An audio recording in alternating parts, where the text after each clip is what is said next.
B'Shem Hashem Na'aseh v'Natzliach, Shiur Torah. Happy Lag BaOmer to everyone. This is the Ilula of Rabbi Shimon Bar Yochai, Rashbi, Alav Shalom. Most people, whether they are religious or not religious Jews, and sometimes even not Jewish, have heard at some point or another of Rabbi Shimon Bar Yochai. And people love the mystical parts of the Torah. They love the stories that things are going above and beyond nature. And many of those stories have to do with Rabbi Shimon Bar Yochai, either because he was part of the story that's mentioned in the Gemara, or because it's in the Zohar, which he started. And there's a big dispute, about the Zohar, that some people say it's not from him. Now, it's a known thing that his Talmid, Rabbi Abba, wrote the Zohar, but it was only discovered many, many years later. But other additions were added to it, to the Zohar Kadosh. And at some point, the Arizal took it and gave us a better version of it, if you will. Meaning he took out the things that are not relevant and consolidated the things that are, and also explained a lot of the mystical aspects, a lot of the secrets that are in the Zohar that we understand today is thanks to the Arizal. But the magnitude of what's in the Gemara, the Zohar, all of the Midrashim that talk about Rabbi Shimon Bar Yochai, you might as well be talking about a different planet. Some of the stories that are involved, the Mesirut Nefesh, the self-sacrifice that he made for Hashem, for Torah, it's hard to understand. It's hard to relate unless you learn a little bit of Torah through suffering. Most people today, you have to convince them, practically beg them to learn Torah at all. You tell a guy, come to a shiur Torah, oh, what time is it? What time do you want it to be? Just tell me what time it is. 7. It's too late. Okay, so we'll do it at 6. It's too early. Okay, we'll do it at 6:30. I have something at that time. When do you want the shiur? Can you do it at 2? Why didn't you say in the beginning? Is there food there? Today you have to beg people to learn Torah. Then finally you get them to learn Torah. You get them to finally come to shiur Torah. And then I want to pick topics. Oh, can you talk about this? Okay, we'll talk about this. Can you talk about this? Okay, we'll talk about this. Is there going to be food? Okay. What kind of food do you want? It's Chinese food this time. I had Chinese food last week. It's pizza this time? It's not even the good one. You should get from so-and-so this pizza and that pizza. Everybody becomes a connoisseur of the food. This other shiur has much better food. If the guy finally gets to the guy, he gave him a book, and he finally, because he's buying a book, people don't buy books anymore. If it's free, we'll take it. Guy starts reading a book. It's a little bit, I don't know, I think it's too easy. What do you mean it's too easy? I think it's too easy. There's too much commentary. I don't think it's hard enough. What page are you up to? 3. How do you know the book's too easy? It's page 3. You're still at the preface. You're still reading the author saying thank you for reading my book. What did you figure out was easy? But that's the thing. Yetzirah convinces us different things that sound funny. It's funny when you hear about it from the outside. Little do we know, we're actually the story. It's funny when you talk about it now. It's funny. We're in the story, though. We're part of the story. It's us. Every excuse in the world not to learn Torah. Now, the famous story about Rabbi Shimon Bar Yochai, the Gemara in Masechet Shabbat, says that Rabbi Shimon Bar Yochai was a ish emet. What does it mean, ish emet? Ish emet, you think, is somebody's going to tell you, oh, mechalel Shabbat, mot yumat, you. Okay, yes, that's part of the emet. Well, you tell him, listen, Moshe Rabbeinu, he was in Mount Sinai. Yeah, 3 times he went. 40 days the first time, 40 days the second time, 40 days the third time. 120 days, no eating, no drinking, no nothing. Okay, good. you have some Torah. That means you're ish emet? Not necessarily. Not necessarily. In your siddur every day, specifically if in America, if you're a Sfaradi, if you're Ashkenazi, then usually only in Israel, there's the Tachnun. There's Tachnun. The Tachnun is an opportunity for us to do tshuva daily. Opportunity for us to do tshuva daily after we finish Amidah. Sechatanu, Avinu, Pashanu. And then it goes to all these different sins that we've made. We've talked about these before. And you start looking at some of these sins, mamash, it starts becoming very scary.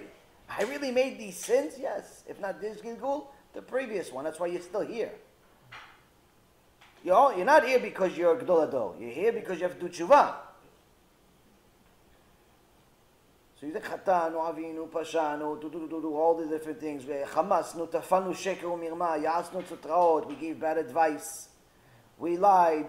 We got angry. We scoffed. We rebelled. All these different horrible things to such an extent that what's changed in the last few generations, that in the old generations, they used to scream this every day. Tachnun, say Chatanu, Tach, and hit each other. Avinu, pa, mamash, like mamash, do tshuva, because they know they're guilty. Today we're such a lowly generation, Hashem Erachem, that in many synagogues, most that I've been at, they say this part quietly, meaning that no one hears you say Chatanu, Avinu, Pashanu, and not only quiet, do so quickly. 30 seconds later, we're finished. We're already at the end of Alenu L'Shabeach.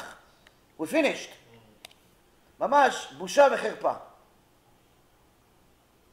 This is actually the reason why the Ashkenazim that do not do Tachnun actually have an argument for not doing it. Why are they not doing it? The Ashkenazim in America, why are they not doing Tachnun for the most part? Unless they're using the Siddur of the Arizal, which is mostly in Israel, but some do here also. Why? Because they said that realistically we're so low in such a lowly generation, we can't even do the Tachnun right. We're going to go too fast. We're going to go too low. We're not going to do it right. We're going to say to Hashem, Chatanu Avinu Pashanu, but we're looking at our phone. Chatanu Avinu Pashanu, but we're thinking about the baseball game. So it's not really tshuva, might as well not do it. Why? It brings a big kitrug on you. The Ramban Alav Shalom says if you don't do Tachnun the right way, it brings a kitrug on you. One guy told me, yeah, but I didn't make all these sins. I didn't make all these sins. I didn't steal today. I didn't kill. I didn't go against Hashem. He goes, the fact that you think you didn't do it is another sin. Because if you really knew the meaning of each one of these words, you'd realize you actually not only sinned these, you did worse. The Ramban, 800 years ago. So, all of these things, it's an opportunity for us to do tshuva. Also, you do it, Kriyat Shema al Hamita, you're supposed to do it too. Supposed to do tshuva every day because there's no guarantee we're going to wake up tomorrow. But at the end of the Tachnun, it says, Ki emet asita v'anachnu nishanu. You, Hashem, acted with emet. You acted with emet. Your signature is emet, truth. You acted with emet, meaning you punished us, all the things you did, that's emet. That's the truth. You did justice. We irshanu. We made sins. It's our fault. Meaning something happened. Person got sick. Person lost money. A person got divorced. A person went through the Holocaust. A person, whatever happened. You emet. We irshanu. Anachnu irshanu. This is what you say every day. You're supposed to mean it. So if you're still asking where was God during the Holocaust, or why do people get cancer? Or why did this guy die? Or why did this guy lose money? He was such a nice guy. Or why did... If you're still asking why are you saying Tachnun? You're lying to Hashem in his face. Why are you saying it? So what does it mean, Ki emet asita? What does it mean, Ki emet asita? You did justice. So now, Rabotai Karim, last week, we read 2 parashot in America. Two parashot. One of the parashot was Parashat Kedoshim. Parashat Kedoshim. Parashat Kedoshim, Hashem tells Am Yisrael, back then and today, no difference. Kedoshim tiyu ki kadosh ani. You be holy because I am holy. You be holy because I am holy. So, Rav Avigdor Miller, alav shalom, Baruch haba. Rav Avigdor Miller, alav shalom, said, what does it mean, Kedoshim tiyu ki kadosh ani? You be holy because I am holy. Were you comparing man to Hashem? What does it mean? Kedoshim tiyu ki kadosh ani. You be holy because I am holy. Hashem is saying it. It's not even Moshe saying it. It's not another person. It's not an opinion. It's an obligation. Not only it's an obligation, it's one of the 613 mitzvot. You have to do it. You have to be holy. What does it mean? You have to sanctify His name. You have to love Him. You have to fear Him. It's multiple mitzvot come from here. But what does it mean, Kedoshim to you? What does it mean, you be holy? What does it mean, to be holy? Rav Avigdor Miller says a chidush. He says Hashem is giving you instructions. You want to be good? Be like me. You want to go to Gan Eden? Be like me. What does it mean, be like Hashem? I can't create anything. No. My midot, replicate them. I'm holy, you be holy. I'm good, you be good. I'm kind, you be kind. And so on and so forth. I'm humble, you be humble. There's no one humbler than Hashem. Shem Hashem, we step on Him all day and He still lets us go. If I was Hashem, I'd destroy the world every day. Just for the chutzpah that people think that they can go against me. If I was a malach, I'd destroy the world every day. Baruch Hashem, I'm not Hashem. Imagine this. His own creation is going against him. What do you do? He gives them bracha, He gives them parnasah, He gives them a wife, He gives them a husband, He gives them kids, He gives them a house. They're going against him. He gives them money to do it. Oh, you want to go against me? Okay, it's a $5 million. Go. Why? Why are you giving them more? Maybe he's going to do tshuva. It doesn't make any sense, but that's Hashem. That's how much He loves us, how much He wants to do good for us. But He says, at the end of this life, then you're going to meet me face to face. Then we're going to become intimate together. We're going to get to know each other real well. And whatever you did, we're going to have to account for it. He says, Kedoshim tiyu ki kadosh ani. I gave you the instructions. You have to be holy. You chose not to? Okay. Now we have a different type of relationship. So now, Rav Avigdor Miller says, this is Hashem giving you instructions of what to do in this life. People always ask me, what's the purpose of life? This is the purpose of life. Be kadosh. What does it mean, be kadosh? Be like Hashem. Whatever midot, whatever character traits Hashem has, you have to emulate Him. Generosity, generosity. Humility, humility. Emet, emet. Now Rabbi Shimon Bar Yochai, alav shalom, there was no one like him with such emet. Why? Because to be a ish emet doesn't mean that, you tell your friend, listen, maybe you should stay at my house for Shabbat so you don't drive. Okay, that's nice. Good job. Chazak u'ba'ur. You're trying to help your friend keep Shabbat. Good job. But he's your friend. If he says no, if he says yes, nothing's really going to change that much. To be a ish emet means that you're willing to put your whole life on the line. Your reputation, your money, your anything of any value at all that you think still has any value at all, put on the line for what? For Kvod Hashem. Everything's on the line for Kvod Hashem, for the honor of Hashem. Wait, if you do it, you're going to lose your job. Okay, I lose my job. If you do it, your wife's going to leave you. Okay, so my wife's going to leave me. If you do it, your husband's going to leave you. Okay, so my husband's going to leave me. So what? but your kids are going to hate you, your neighbors, they're going to write papers about you, you're not going to be invited to any synagogue. Okay, so then meaning, for emet, doesn't just mean when it's nice to do it, when it's convenient, when it's affordable. When you have the extra cash laying around, then you're going to give tzedakah. When you have enough cushion for 30 generations, then you're going to give $1,000. But until then, you're keeping it for the IRA and for the 401k and the 403b and this B and that B and all the B's in the world. So, I have a treasure chest, no different than Rockefeller. Okay, here's $100, here you go. Not when it's convenient.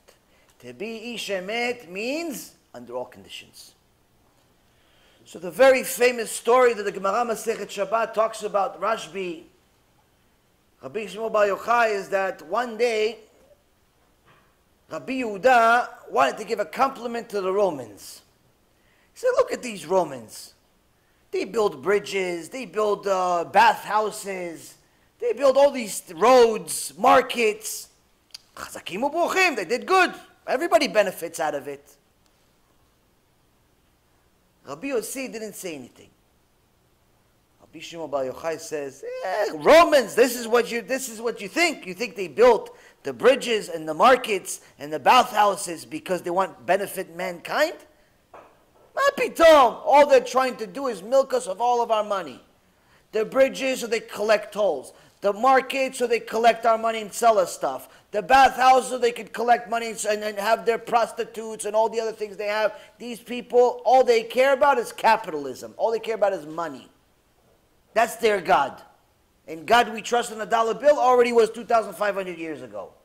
What credit are you giving them? Now there was this one guy that was overheard the conversation.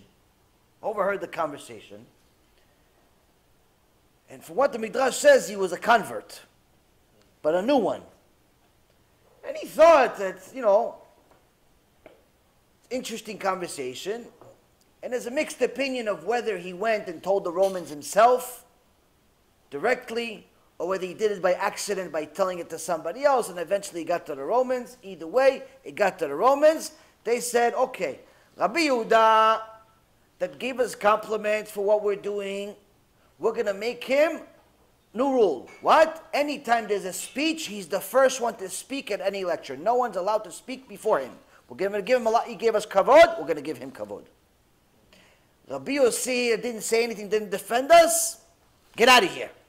We'll let you live, but get out of here. We don't want to see you. Rabbi Shimon, there's a bounty of infinite amount of doubt. Just kill the guy.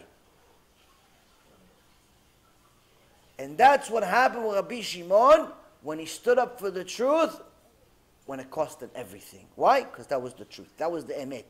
He ran away. Initially he hid in the kollel. Eventually he realized he had to hide because he was afraid that they're going to get to his wife and torture his wife to such an extent she's going to have to tell them where he and his son are. So now they go to the cave, to hide in the cave. Not enough time to pack. Not enough time to bring any food. No refrigerator. No air conditioner. No central air. No beers. Nothing. No water. All he has is his Torah. Him and his son. No bonfire either for Lag BaOmer. As soon as they arrive at the cave, they make a hole in the ground. He said, we don't know how long we're going to be here. These Romans, they're relentless. They're going to chase us forever. May be here for the rest of our life. Let's make holes so at least we could preserve our clothes. So we could stand in the hole in the ground all day, cover ourselves with sand, so we can learn Torah, because you're not allowed to learn naked. But not wear the clothes. Why? Because if we wear the clothes, then after a short period of time, it could be a year, 2 years, or whatever it's going to be, eventually the clothes are going to get ruined. And that's not Kvot Shabbat. It's not the honor of Shabbat that we're going to have, clothes that are ripped. We have to wear something special for Shabbat. I have to wear something special for Shabbat. Can you imagine what kind of mindset? Do you see the difference, the infinite difference between us? He's worried he's going to sit in a hole the whole day with his son. Why? So I have a special piece of clothing for Shabbat. We say we're going to buy a special piece of clothing to go show off to our friends. He says, I'm going to buy special clothing to show Hashem, to honor Hashem. So now this is what they do. They learn Torah non-stop. Hashem makes the miracle. A river of fresh water, mamash, gets to the cave, and a carob tree grows from nothing. Now, what was the miracle about a carob tree? Carobs, if you ever ate this thing, it breaks your teeth. You eat it one time, it wrecks your stomach for a year. This was breakfast, lunch, and dinner. What kind of miracle is this? Give him a steak, give him cows, give him something else. Why carob? Carob tree takes 70 years to grow. It grew in how long? In a second. Why? Because there are three things you can attain only through mesirut nefesh. The Gemara in Masechet Brachot and also Masechet Shabbat says three things you could only attain through mesirut nefesh, through sacrifice. What are they? One, Torah. You want to be Talmid Chacham? Self-sacrifice. Two, Eretz Yisrael. You want to live in Eretz Yisrael? Sacrifice. Three, Olam Haba. What are you thinking? You're going to get to Olam Haba because you're a funny guy? Because you're generous? Because you learn Daf Yomi? It's not enough. Not enough. Anyone that still thinks that they're going to coast in to Olam Haba is confused. So now, since Hashem obviously sees why he's making the decisions that he's making, he's giving him an opportunity to get to higher and higher level by giving him more and more opportunities to make bigger sacrifices. After 12 years of being in the cave, they leave the cave after they get the message that the ones that wanted to kill them died. They're no longer around. They don't want to kill them anymore. The bounty is off. But him and his son, Rabbi Elazar, come out and they see they became so holy, they didn't understand, they couldn't relate to the average man. They saw that there's average religious people. We're not talking about chilonim. There wasn't really much chilonim back then, secular people. But they saw an average religious Jew spending a good part of his day working and part of his day learning. And they just spent 12 years learning. They got to the highest level, and they're saying, why would anybody that has Torah spend any time at all in the mundane? Working, anything other than what you have to do. You have to go to the bathroom, go to the bathroom. You have to eat. That's it. And that's what he says in the Gemara Masechet Brachot, where he talks about, really, you should never step a foot into an office. That's what Rabbi Shimon Bar Yochai says. You should never step a foot into an office. You should never work a single day in your life. You should learn Torah from the minute you wake up to the minute you go to sleep. V'yigita bo yomam v'layla.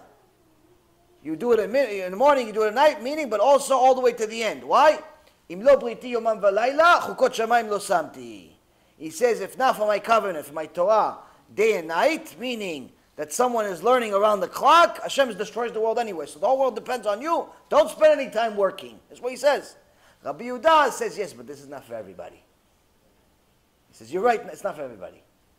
But realistically, that's the full potential. Studying non-stop. So when they first came out of the cave, they said, listen, I don't understand why anybody is not studying.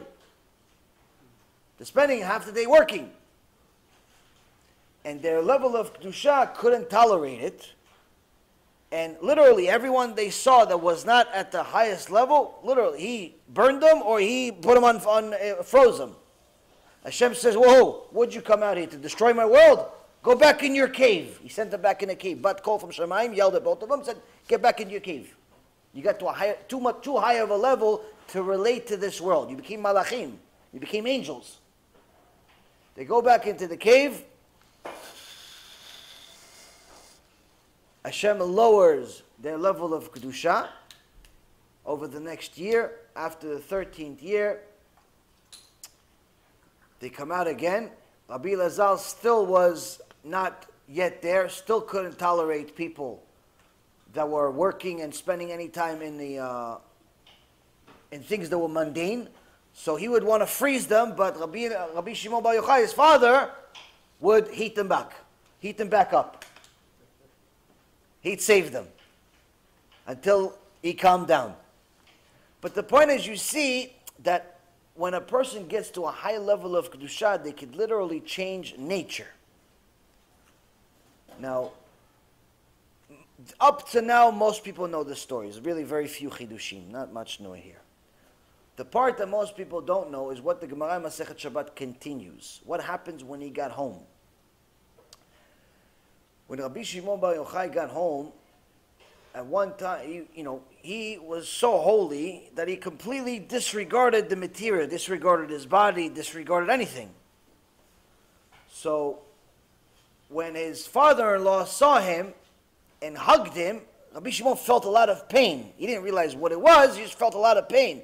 So, when he took off his clothes, it's like, what happened? He took off his clothes, you see there's blood. So when he took off his clothes, you see that from the sand, from being in the sand for so long, it literally sliced his entire body.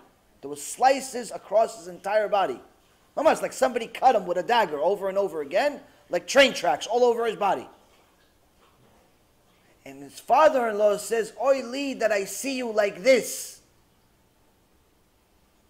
Rabbi Shimon says, "Oy lecha im lo ra'iti kacha." Oy to you if you didn't see me like this. So what does it mean? He says, "Oh, woe to me that I see you like this, suffering with all this, your whole body's wrecked." He says, "Woe to you if you didn't see me like this." Why? Because if you didn't see me like this, that means I wouldn't have the Torah that I had. And this, I'll have this all over again if that's the Torah that I can get. Because before, the Chachamim say, before he went into the cave, his father-in-law was higher than him in Torah. But now he was higher than his father-in-law. So we see from here that Rabbi Shimon Bar Yochai is not all about bonfires. Far, far away from bonfires. It's a minhag to celebrate his Ilula, but realistically what you're supposed to do, so the whole thing is supposed to be revolved around learning Torah, not just making batatot, making potatoes. It's about learning Torah. You're supposed to be learning Torah under the fire. You're supposed to be celebrating Kedusha, not celebrating mixed dancing and all the shtuyot that people do. So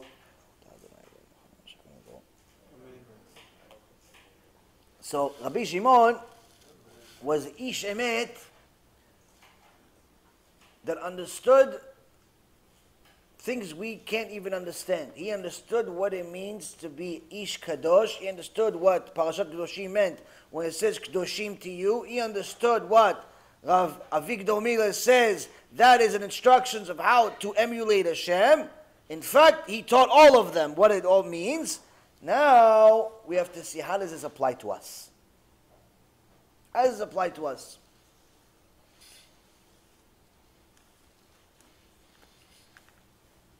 Now, the same Rabbi Shimon Bar Yochai wrote in the Zohar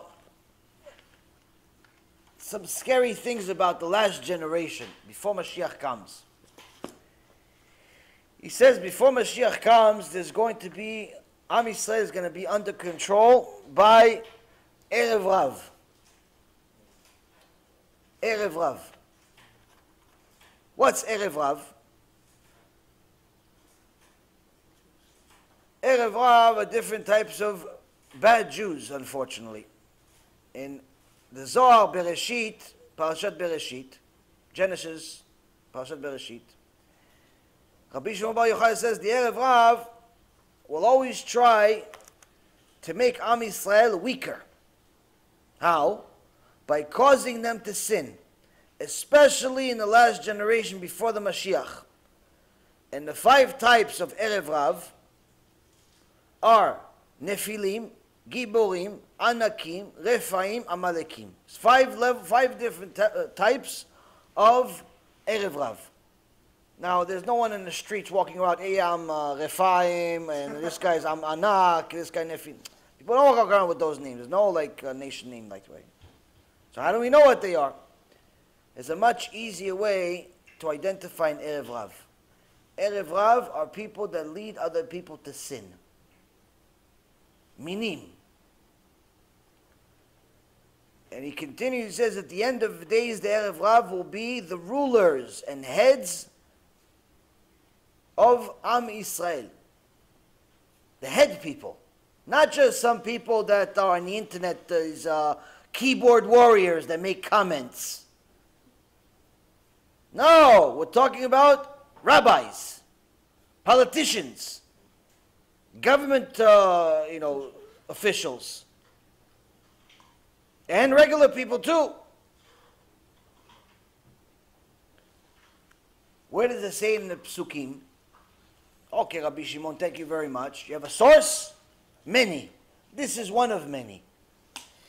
In the book of Samuel 1, chapter 2, verse 9, it says, Ragle chasidav ishmo reshaim b'choshech yidamu, ki lo bekoach yigbar ish. Says he guards the steps of his devout ones. Hashem takes care of the people that are anshe emet, that are sticking to him through thick and thin. But the reshaim, the wicked ones, are stilled in darkness. Darkness, aka Gehenom. For not through strength does man prevail. So, the Chachamim say, look at the three words, Reshaim b'choshech yidamu. Ureshaim b'choshech yidamu, Rashi Tevot. The first letter of every one of those words, wicked, in the darkness, they will be still. They're all going again. No, what does it say? Resh, Bet, Yud, Rabbi. In the end of the generations, in the generation of Mashiach, unfortunately, part of the erev rav is going to be the rav. Sometimes it's going to be a rav. Sometimes it's going to be the rav. If it happens to be some guy named David Kaplan that calls himself a rav and goes on keyboard, he's a keyboard warrior on Facebook, and make comments against me or Rav Mizrahi or anybody that says emet, erev rav. If it's somebody else that says go smoke marijuana, and especially right before learning, maybe it's going to get you to a higher level of learning. You're going to be mekubal with the marijuana in your system, erev rav. Somebody tells people things that are against halacha, erev rav. Why erev rav? Because when an average person makes a comment on the internet or says something bad about another person, it's lashon hara, it's rechilut, it's a sin, but it's contained. It's contained. If it's on the internet, it's terrible because it's almost impossible to fix it because you don't know how many people looked at it. But still, nonetheless, it's contained. It's like Joe said that this rabbi is an idiot. Okay, Joe said it. Who cares? Steve also said it. Steve, Joe, it's the same thing. But when Rabbi Kaplan says this guy is an idiot, ooh, this rabbi said it. It must mean something. He's a rabbi. Now you see, when Joe said it, okay, maybe his friends are going to listen to him, but strangers most likely not.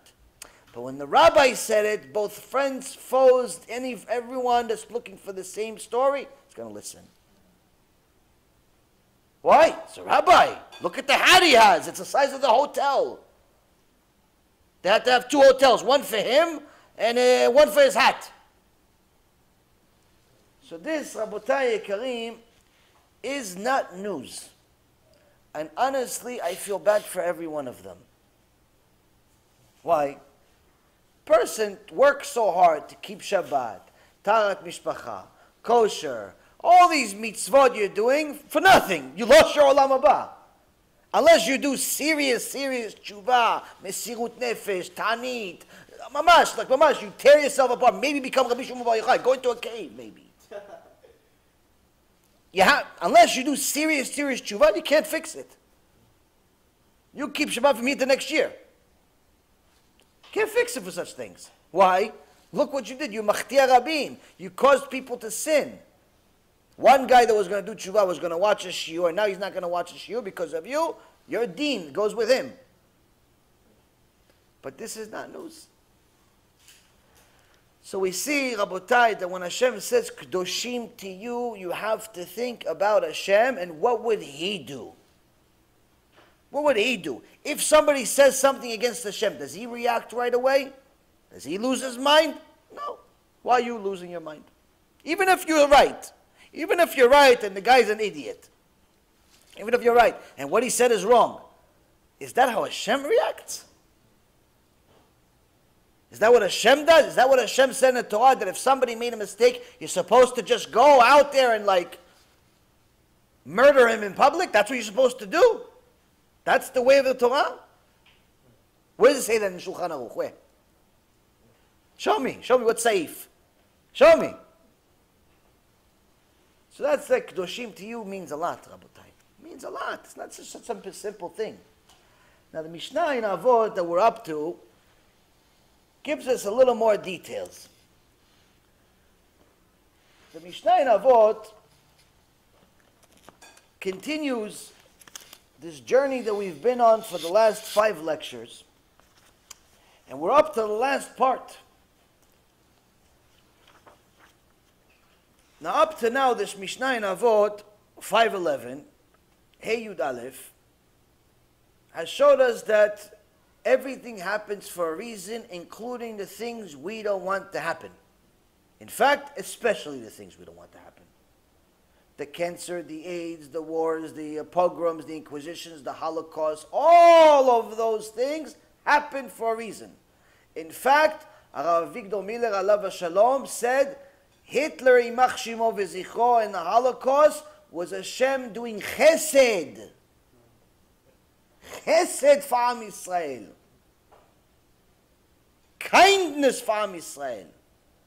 Because Hashem Yitbarach, sent Imach Shimo and his Nazis to go kill bodies.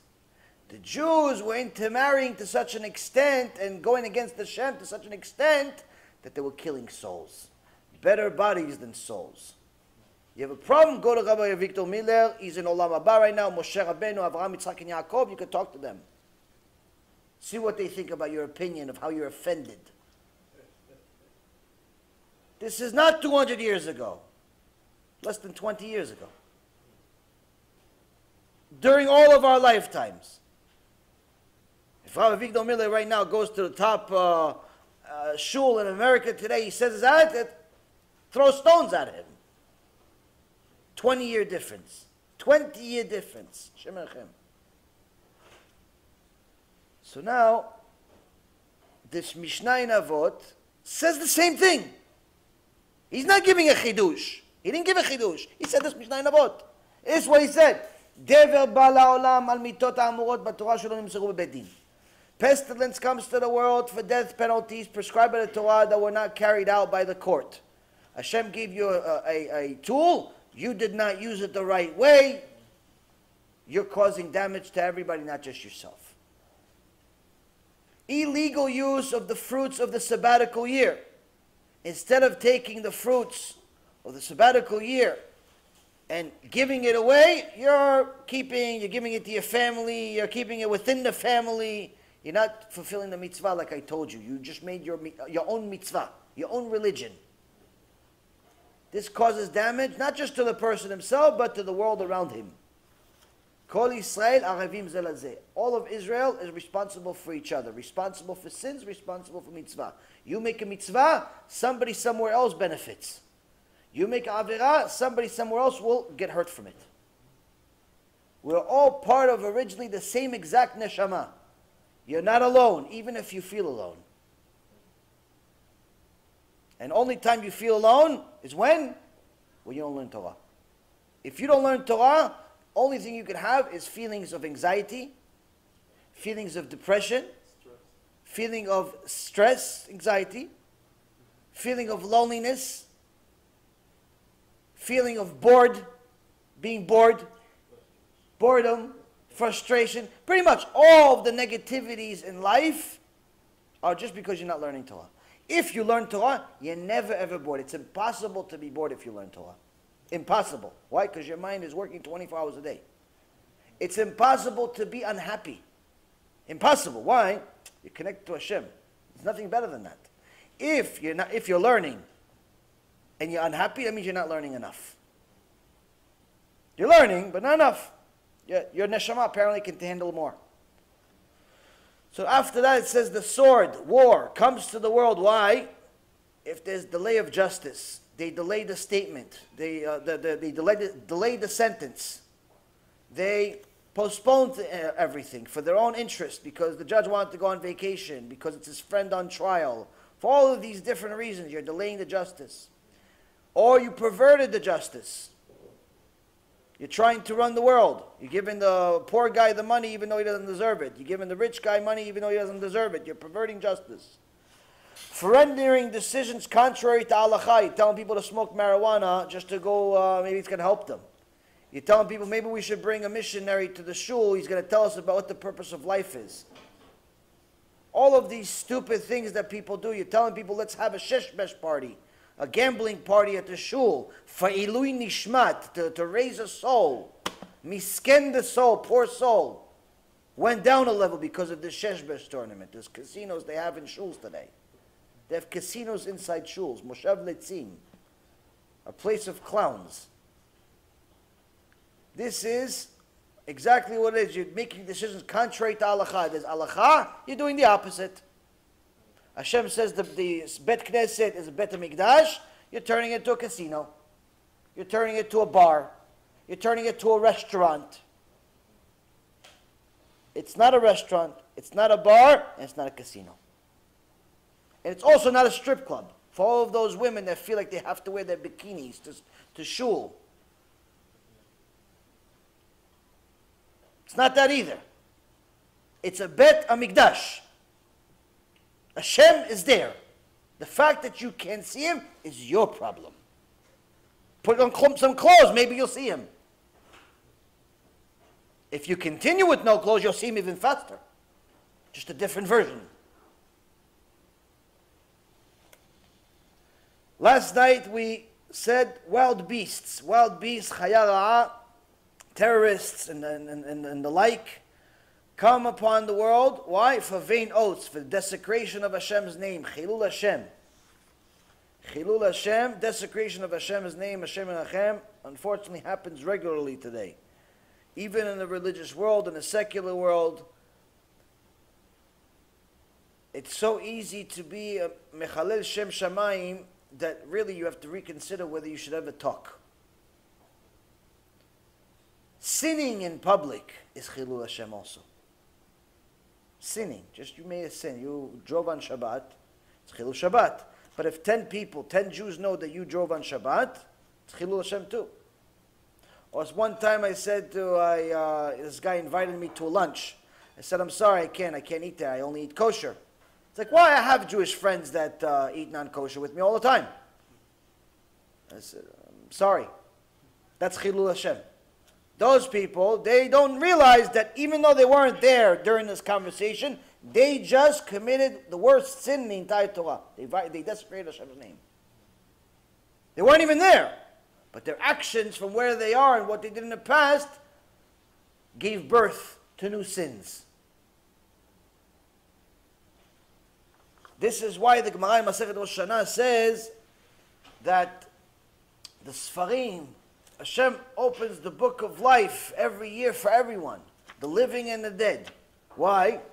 Your actions gave birth to other ones. If your actions gave birth to more mitzvot, you get more reward for them, whether you're here or in your Olam Haba, you get more reward. If your actions give birth to more sins, you left an idol in the middle of the street, and people are bowing to it, and you already died 200 years ago, you're getting more Gehenom for that idol, because so long it's still alive. That's why Menashe, even though he did Shuvah at the end of his life, they didn't mention it until the end of the Tanakh. Why? It was only at the end of the Tanakh that all the idols that he had in the world were destroyed from the world. After his life already. Hashem accepted his tshuva, but the tshuva wasn't complete until all the idols left. All of the sins left. Up to here we got to. Now we have to ask ourselves, why are we here? Why are we in America? Why are we in Egypt? Modern day Egypt. The sad problem is that most people don't realize it's Egypt. Some people came up with a funny name. America is America. It's an empty place. But on one hand, we're supposed to be grateful to Hashem Yitbarach for putting us in a place that doesn't have as much persecution as our forefathers. On the other hand, we're not really supposed to be celebrating that we're in a galut. Why? There's a reason for it, and the reason is not always good. There's a good reason, and there's a bad reason. The bad reason I'll tell you first, but then I'll give you more commentary on it after. The good reason I'll tell you second, and then give you more commentary after. So this Mishnah says, Galut ba'al ha'olam, על עובדי עבודה זרה ועל גילוי עריות ועל שפיכות דמים ועל שמיטת הארץ. The exile, meaning we get vomited from the land. Why? Exile comes to the world. For what? For the sin of idolatry. For Gilui Arayot was his immorality, sex crimes.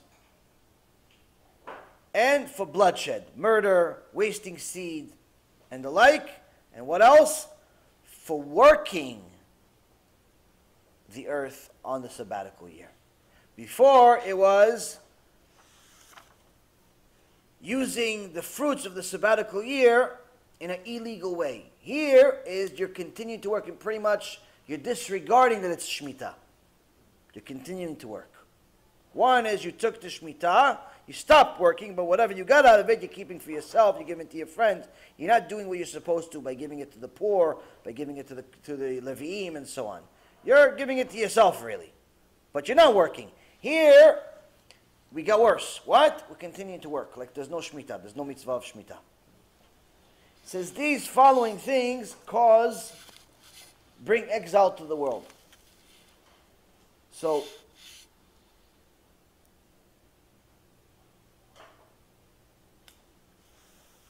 the terrible sins that we mentioned, if you notice, Avodah Zarah, Gilui Arayot, Veshfichut Damim, these are what? These are the three cardinal sins that the Rambam posek la'alacha, die but don't make the sin. If someone tells you go worship an idol, die and don't worship the idol. Somebody tells you go rape this woman, Hashem Yachem, die, don't touch this woman. Somebody tells you go kill this guy, die, don't kill anyone. You die, not him. Why? Your blood's not more valuable than his. Jew, non-Jew, doesn't make a difference. So we see that the punishment of exile, in essence, means these three reasons are the reasons why Hashem destroyed the Beit HaMikdash. After the Beit HaMikdash was destroyed, what happened? He went to exile. So it shows us that these three sins are literally death penalty. This the equivalent of the exile is the equivalent of getting death penalty. Now, the Zohar Kadosh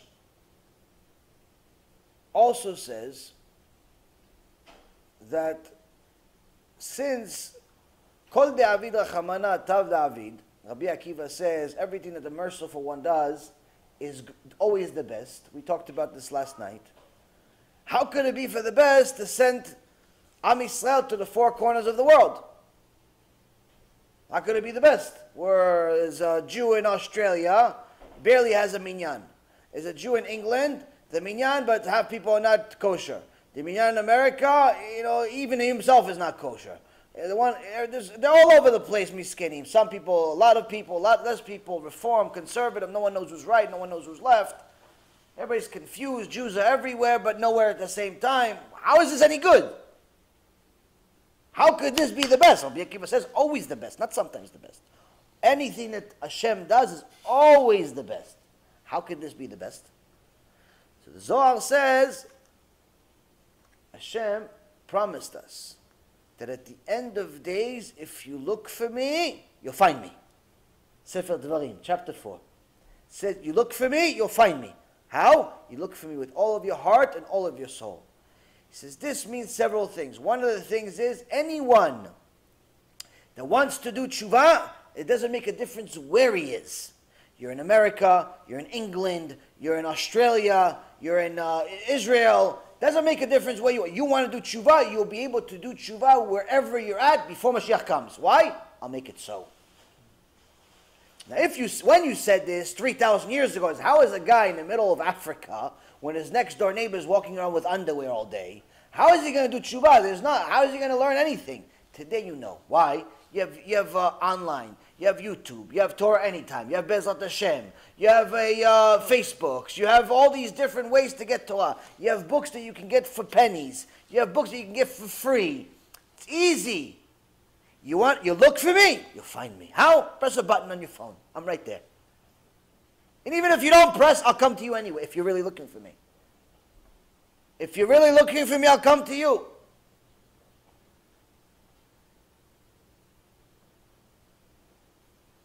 One time a woman sent me a text, said, I saw you teach the Bible. I saw you teach the Bible. And I wanted to send you this. She sends me a J.C. Penney video. So the way I react to all Christians is the same way. Please do not send me any idol worship. But instead, you should watch this. And I sent them a bunch of information about disproving Christianity, the debate between Rabbi Mizrahi and the Christian professor, some debates by Rabbi Tovia Singer. Now I add my lecture that I did about J.C. Penney and how it's a complete nonsense, this whole New Testament and so on. Anyway, I sent it. 9 out of 10 times, the dialogue either ends over there or they completely ignore everything I said and they continue sending me J.C. Penney videos until I block them. Once in a while I win. How do I win? The person takes interest. The person was actually looking for the truth and actually thought they had it. So they figured, oh, you teach the Bible. They didn't know it's the Torah. You teach the Bible. Okay, so let me send you stuff about the Bible. And Baruch Hashem, I said, okay, you send me something. Okay, I'll send you something back. And the person's neshama says, Baruch Hashem, finally I got it. I've been waiting 3,000 years for this. I sent one woman this information.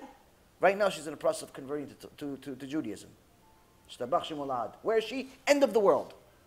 Mama's end of the world. There's no chance in the world that we are ever going to meet face to face.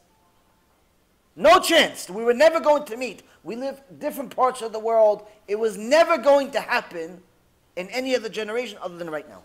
And this is, I can tell you stories like this on a regular basis, weekly. Weekly. If you look for me, you'll find me. Rabotai, I heard a story today. A woman sent me a story. She says, I never told you this, but you're never going to believe it of how I actually found out about you. I said, Chavod. They sent me this story. She says, listen, I was lost. I just had cancer, Hashem Menachem. And I was trying, we just went through this whole nightmare experience. I went to pray to Hashem. Wasn't really religious, wasn't really doing much. And I'm at the Kotel in Israel. The Kotel on the women's section in Israel.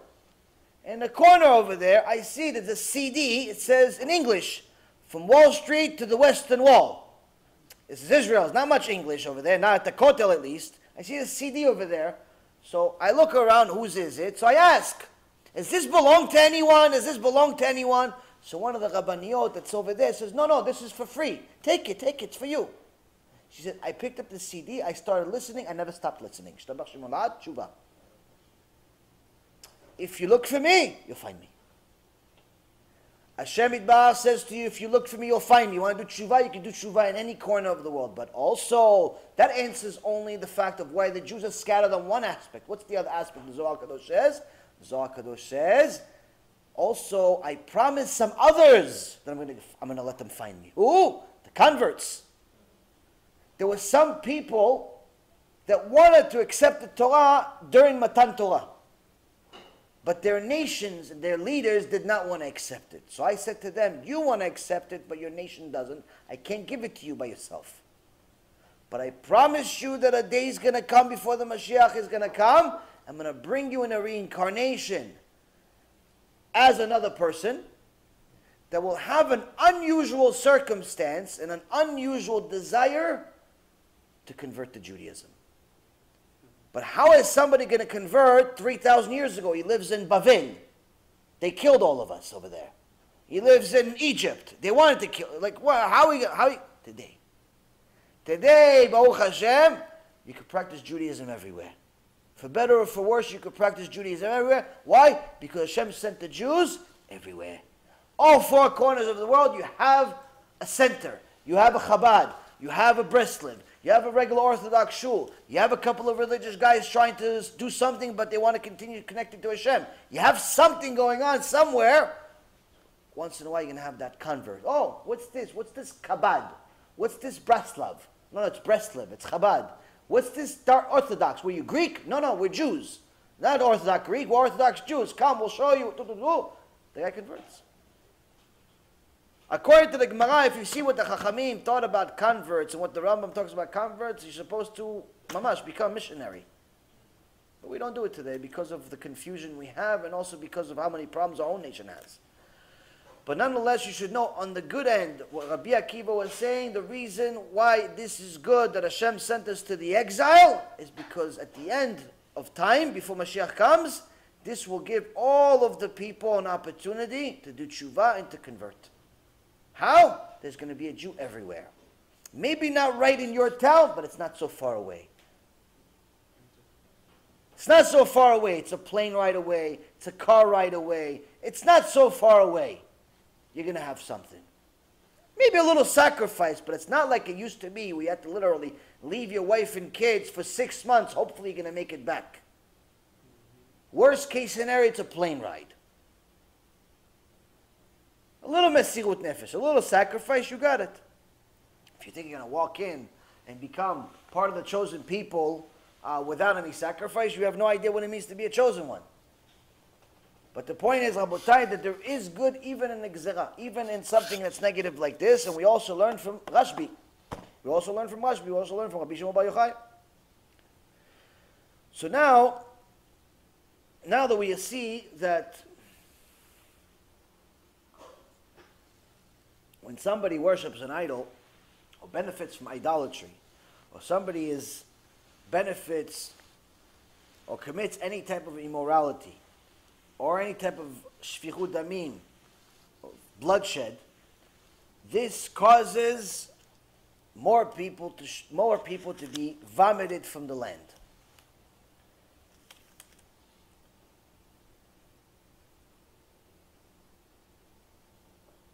The Gemara in Masechet Shabbat uses, in page 33a, uses 3 different verses in the Torah to prove this. So, for example, Rabbeinu Yonah actually talks about Vashimoti et mikdeshechem ve'etchem azara bagoim. This is a verse in Leviticus where Hashem says, I'll make your sanctuaries desolate, and I will scatter you among the nations. Why? Because of idolatry. ותטמע הארץ והפקוד עוונה עליה ותקיע הארץ את יושביה. In the book of Leviticus, chapter 18, verse 25, Hashem says, and the land will become contaminated, and I recalled its iniquity upon it. Why? Because of immodesty. ולא תקיע הארץ אתכם בטמאכם אותה. And let not the land disgorge you, vomit you, for having contaminated it. So here, this is also Leviticus 18:28. Sounds like an interesting guy. So, we see that this is not just an opinion, obviously. This is Torah. Now, Netivot Shalom of Slonim says that idolatry affects a man's faith, meaning when somebody benefits from idolatry in any way, he goes to a church, he prays to J.C. Penney, he prays to a Buddha, he goes up one of these mountains in India thinking that he's mountain climbing only to reach the top and realize there's an idol at the top of the mountain and he just benefited out of idolatry. A woman puts a wig from India on her head. All of these different things, this ruins his emunah. This is going to affect his emunah. Why? There's always going to be a safek. Why? I love Hashem. Yeah, you love Hashem, but your own version of Him. Why? You have a safek, you have a doubt in your heart. How did I get this doubt? Why did it just appear? What is it? A virus? Yes, it is a virus. It comes from idolatry. Immorality devastates his inherent or her inherent sanctity. Meaning, if a person is immodest, it's impossible for them to be kadosh. Exactly what we just said here. Kadoshim tiyu ki kadosh ani. Be holy because I'm holy. If you're immodest, it is impossible for you to be holy. Impossible. You can read Tehillim from here until next year without breathing. Hashem said the entire 10 Commandments in one breath. Not that He breathed, but in one breath, whatever that means. You say, oh, Tehillim, 150 Tehillim, one breath. With your mini skirt, with your tight dress, with your tank top, with your short sleeves, worthless. Worthless. Nothing. It's worth nothing. It's better off you didn't do it. In fact, you're not even allowed to say Shema Yisrael or Birkat Hamazon next to your own wife if she's not modest.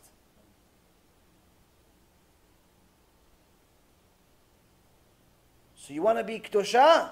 Start becoming modest. Not my opinion. Torah. Bloodshed is symptomatic of egomania. That does not allow a person to be productive, specifically within regards to contact with other people. The Rabbi Nachman Mibreslev, alav Shalom, said specifically that people that waste seed ultimately are egotistical, and if they don't stop, eventually become homosexuals. However, he figured it out. That eventually the desire gets so out of control that they lose their mind. They're no longer satisfied with normal things. They weren't satisfied with the respect they were getting because their ego is so big. So they start doing things that are above and beyond. They waste seed, but eventually the pleasure they get from wasting seed, whether it's with somebody or without, is not enough. They need something new. So Rabbi Nachman Mibreslev said, eventually they become homosexuals.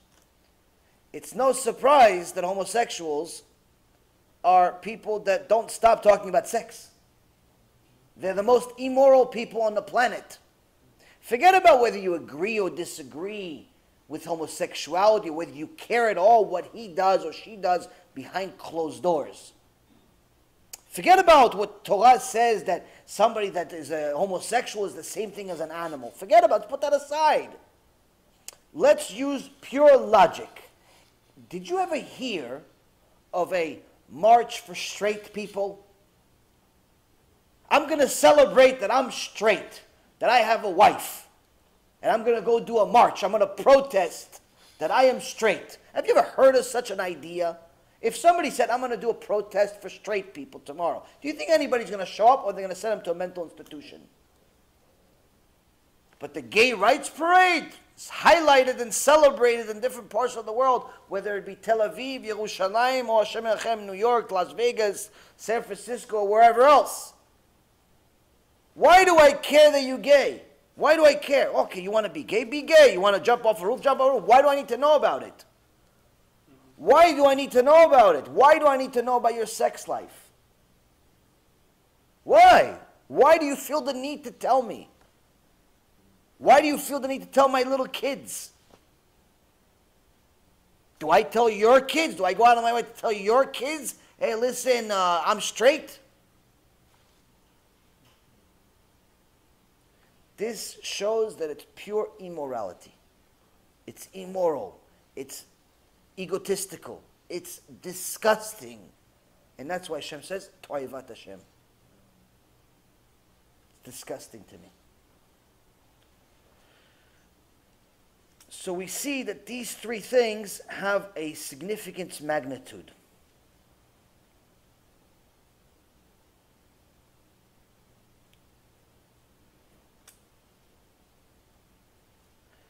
Now,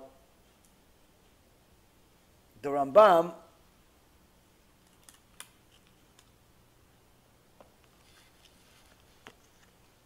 in Ilchot Yesodei Torah, chapter 5, first halacha, he says the entire house of Israel, Kol Bet Israel, are commanded regarding the sanctification of God's great name. Kol Bet Israel mitzuvin al kiddush Hashem hagadol hazeh. It's a commandment from the Torah in the book of Leviticus, chapter 22, verse 32, to sanctify Hashem's name. It's not a good thing to do. It's an obligation. It's one of the mitzvot in the Torah. And I shall be sanctified amongst the children of Israel. And on top of it, it also states, and they shall not desecrate my name. Not only are you obligated to sanctify his name, but you also make sure don't desecrate his name too. There's two different mitzvot. The Gemara in Masechet Chagigah says if you didn't find a way, you didn't look for a way to sanctify Hashem's name today, it was better off you were never born. To such is the extent of the magnitude of this mitzvah. So if the magnitude of this mitzvah to sanctify Hashem's name is so big, it's kal v'chomer, it's needless to say how terrible it is to desecrate his name.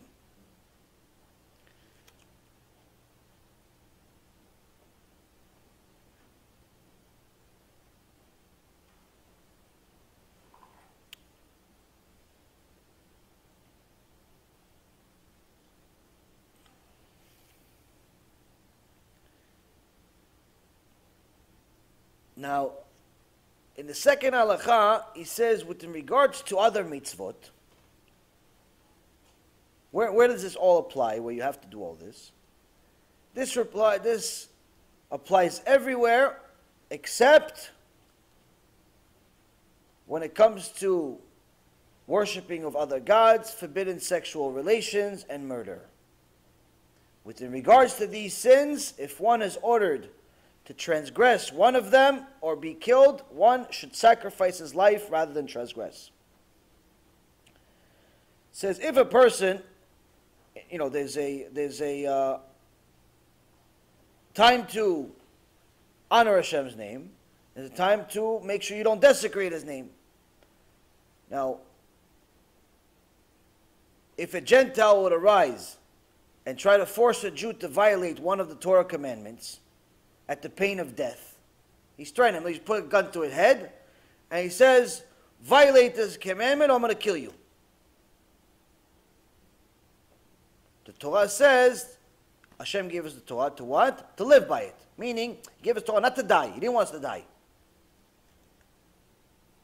So He gave us the Torah in order for us to live. So if the person's going to die or transgress this sin, don't transgress the sin. Don't die. Meaning, if he says, "Listen, eat pig, or I'm going to kill you," eat the pig. Eat the pig. Why? It's a mitzvah for you to eat the pig to save your life. Now, this only applies when, with all of the mitzvot, except if it's idol worship, if it's murder, or if it's any type of sexual relations, or if it is in front of 10 Jews. Why if it's in front of 10 Jews?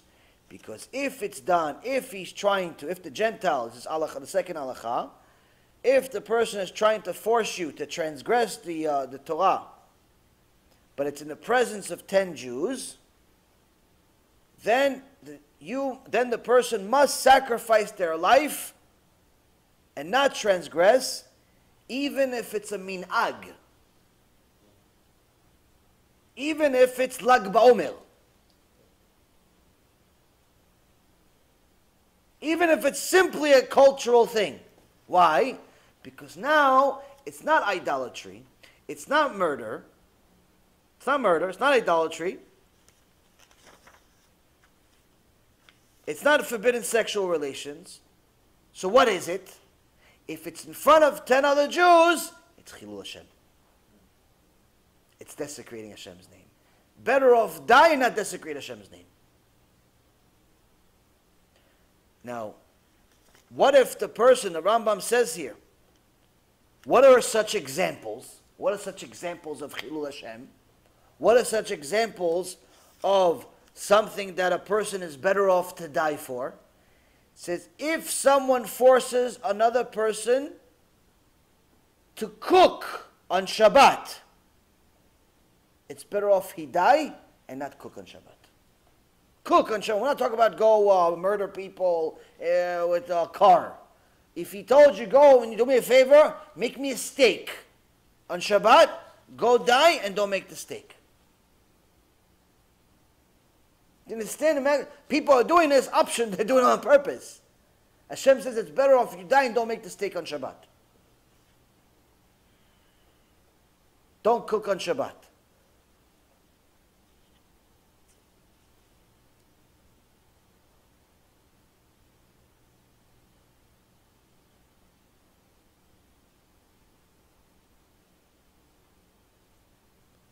Now,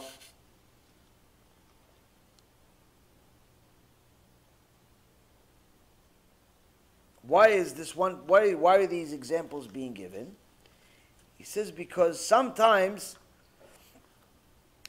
the issue of idolatry or sexual relations or murder is not the key. That's not the motivation. They're not trying to get you to murder somebody because they have a vested interest in the other person dying. They're not trying to make you praise their God because they have a vested interest in you becoming a Christian. They're not trying to have you go do something to some woman because they're trying to put revenge. But rather they're simply trying to be minim. They're simply trying to make you sin. That's it. They just want you to go against Hashem. That's it. That's the only purpose for what they're doing. They're saying, do me a favor, make me a steak on Shabbat. He says, that's a Chilul Hashem. Die and don't make the steak on Shabbat.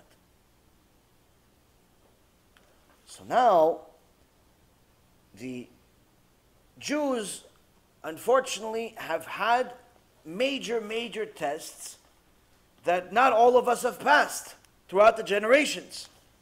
For example, there are several letters that the Rambam wrote to different keilot around the world that were going through different nightmares.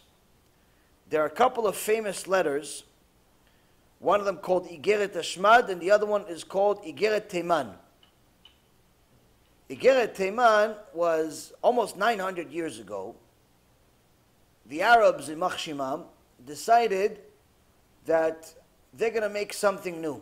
They're going to combine Judaism and Islam. They're going to combine Judaism and Islam, and everybody has to now accept it or die. Accept it or die. Some people died. Some people started going off the derech. Some people started becoming Muslims. Some people became secular. Confusion started happening. The head rabbi of Teiman wrote a letter to the Rambam, which was in Egypt. Teiman is Yemen. He wrote him a letter, and the Rambam sent a 26-page, or at least that's the printed version that I had. I don't know how much it was in handwriting.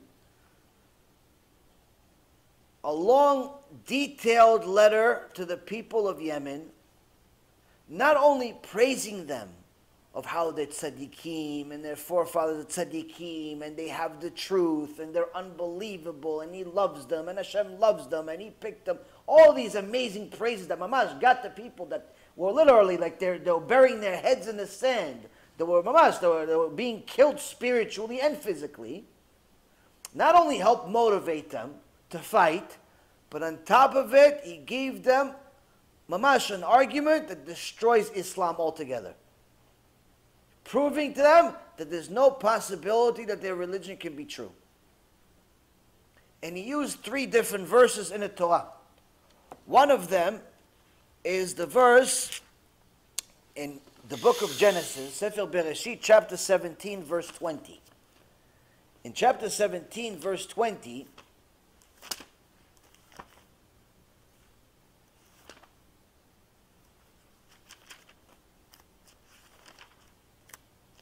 Hashem details exactly who's blessed and who's not.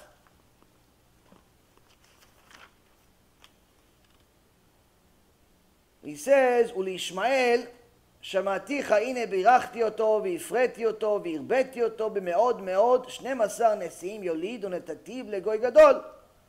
So the Ishmaelim, the Arabs, were saying, look, we have it in the Torah. It says, Hashem says, but regarding Ishmael, I have heard you. This is Avraham is crying to Hashem about because he's being told to throw out Ishmael out of the house. And the Arabs are saying, look, your own Torah says that Ishmael is blessed. Look in this verse 20. It says, but regarding Ishmael, I have heard you. I have blessed him. Meaning Hashem says, I have blessed Ishmael. And I will make him fruitful and will increase him most exceedingly. He will beget 12 princes, and I will make him into a great nation. So he's like, hey, see, even Hashem says it in your Torah. So the Rambam says, only a fool reads one of the sentences. Why don't you read the next one? The next one, don't go too far. The next verse, what it says, the next verse 21 says, Ve'et briti אקים את יצחק אשר תלד לך שרה למועד הזה בשנה אחרת. But I will maintain my brit, my covenant to Yitzchak, who Sarah will bear to you by this time next year. Yes, Ishmael, I'll bless him because he's your son, Avraham. Not because of you, just because I love you, I'll bless him and I'll have something good. But the covenant, the deal between us, only to Yitzchak.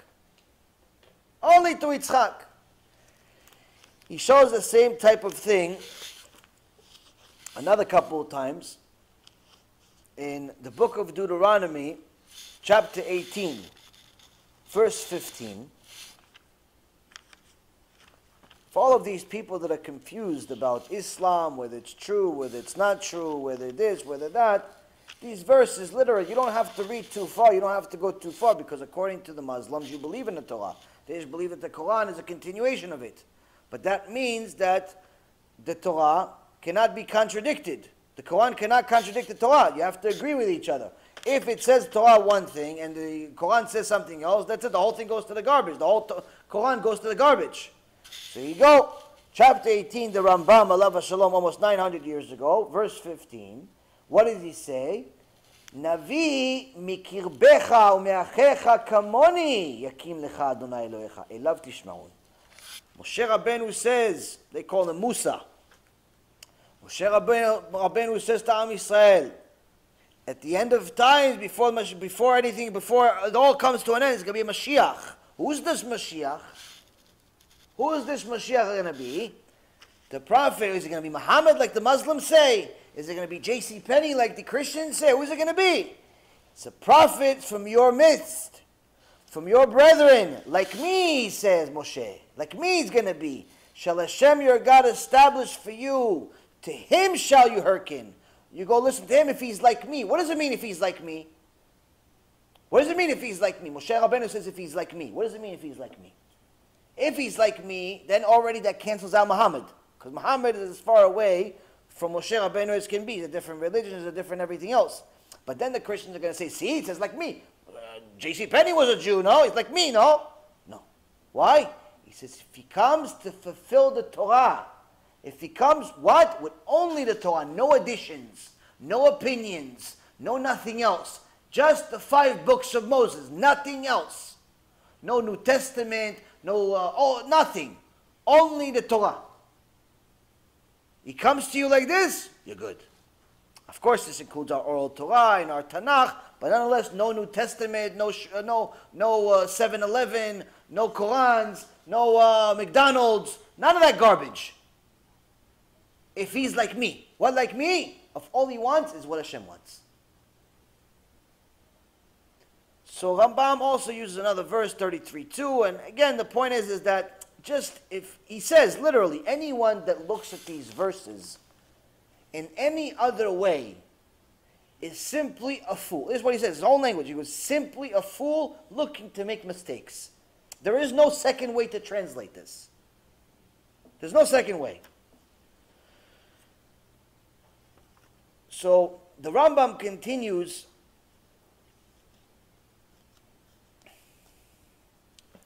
and he says that these 3 sins, these are sins that if a person makes them, he has a serious, serious problem. But what about if he's being forced by these Arabs, he's forced by these Christians to do such a thing? If it's a sin like eating pig and it's just you and the guy, you can make the sin, no problem. If you don't make the sin, in fact, Halakha says, if somebody says eat pig or go steal money or something like that, and it's just one-on-one, and you don't, or I'll kill you, and you don't do it, and they kill you, then you actually get judged as a murderer of yourself. There's no mitzvah, the Rambam says, of being a martyr for no reason. There's no mitzvah. But if it's would cause chilul Hashem, because it's in front of people, or it's idolatry, or it's murder, or it's some type of sex crime, then you are obligated to die. You're obligated to die. Now, there is a difference here between males and females, though, when it comes to the sex crime. Because since a male is always going to feel pleasure, even if he's forced to be with somebody, technically, according to the Gemara, Masechet Yevamot, page 53b, he will always have pleasure out of it, and therefore he can never be considered as if he performed it against his will. Why? Because the Gemara says that even an erection is a conscious act that a man will always be held accountable for. If someone is truly disgusted, it's not possible for him to be aroused if he's a male.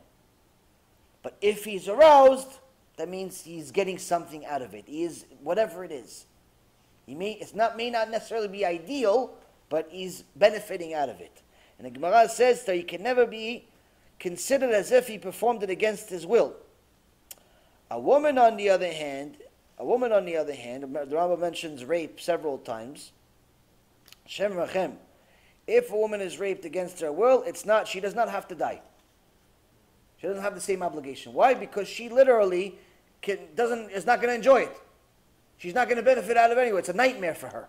A nightmare of nightmares. Ruins her whole life. Whereas the man, he's typical makeup of a male. Maybe he'll forget about it in 3 hours. So, this is in Ilchot Isurei Be'ah 1:9, chapter 1, Halacha 9, and also uses the source of Masechet Yevamot.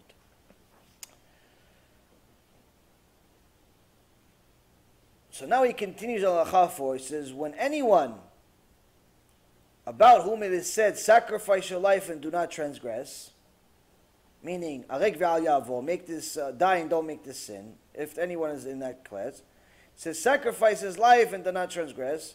When he does it, if he ends up sacrificing his life and not making a sin, he is also fulfilling the biggest mitzvah, which is what? Kiddush Hashem. If he does this in the presence of 10 Jews, it's a Kiddush Hashem in public, no less than the Kiddush Hashem that the prophet Daniel Hananiah, Mishael and Azariah and Rabbi Akiva and his colleagues made. If they tell him, listen, go kill this guy or we'll kill you, and he says, kill me, and other people are going to watch you, die for Hashem's name, it says you're no less than the prophet Daniel, Hananiah, Mishael, Azariah, Rabbi Akiva, all of the martyrs of Am Yisrael, you're like them. You're not so bad. It's a nightmare, but it's not so bad before you go to Gan Eden. Why are you just sanctify Hashem's name berabim, in public?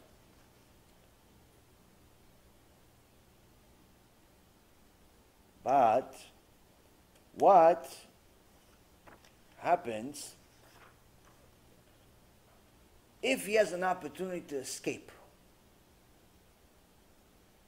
If he has an opportunity to escape, they caught him, the Arabs caught him, ISIS caught him, Hashem Yerachem, and they tell him, listen, tomorrow you're going to go worship our falsianity. Tomorrow you're going to kill somebody. Tomorrow you're going to do something. And he has an opportunity to escape. He has an opportunity to run away. And he doesn't. If he escapes, oh Hashem. What if he doesn't? Talks about this too. One who could escape and flee from under the power of a wicked king and fails to do so, what is he like? He's like a dog who returns to lick his own vomit. He's considered just like a oved avodah zarah, a person who worships a false god willingly. He will be prevented from reaching the world to come, no olam haba for him, and he's going to go to the lowest level of Gehinnom. This is a Rambam, Ilchot Yesodei Torah, Halacha 4, the end. The end of Halacha 4. So, meaning that Hashem, Yeshuat Hashem, the salvation of Hashem, comes in different forms. Sometimes he's going to give you a test, like he gave the sister-in-law of Rabbi Meir Balanes. She was held hostage, in so many words, in a prostitution house. But Hashem gave her an opportunity to flee when Rabbi Meir Balanes pretended to be somebody else, and she left. Because she left, Baruch Hashem, everything went okay. If she would have decided to stay, any sin she would have made, even though technically she didn't voluntarily go there, would have been considered on purpose. Meaning, when Hashem opens the door for you to go run away and you don't, you are deciding not about running away or not running away. You're deciding now whether it's on purpose or not on purpose.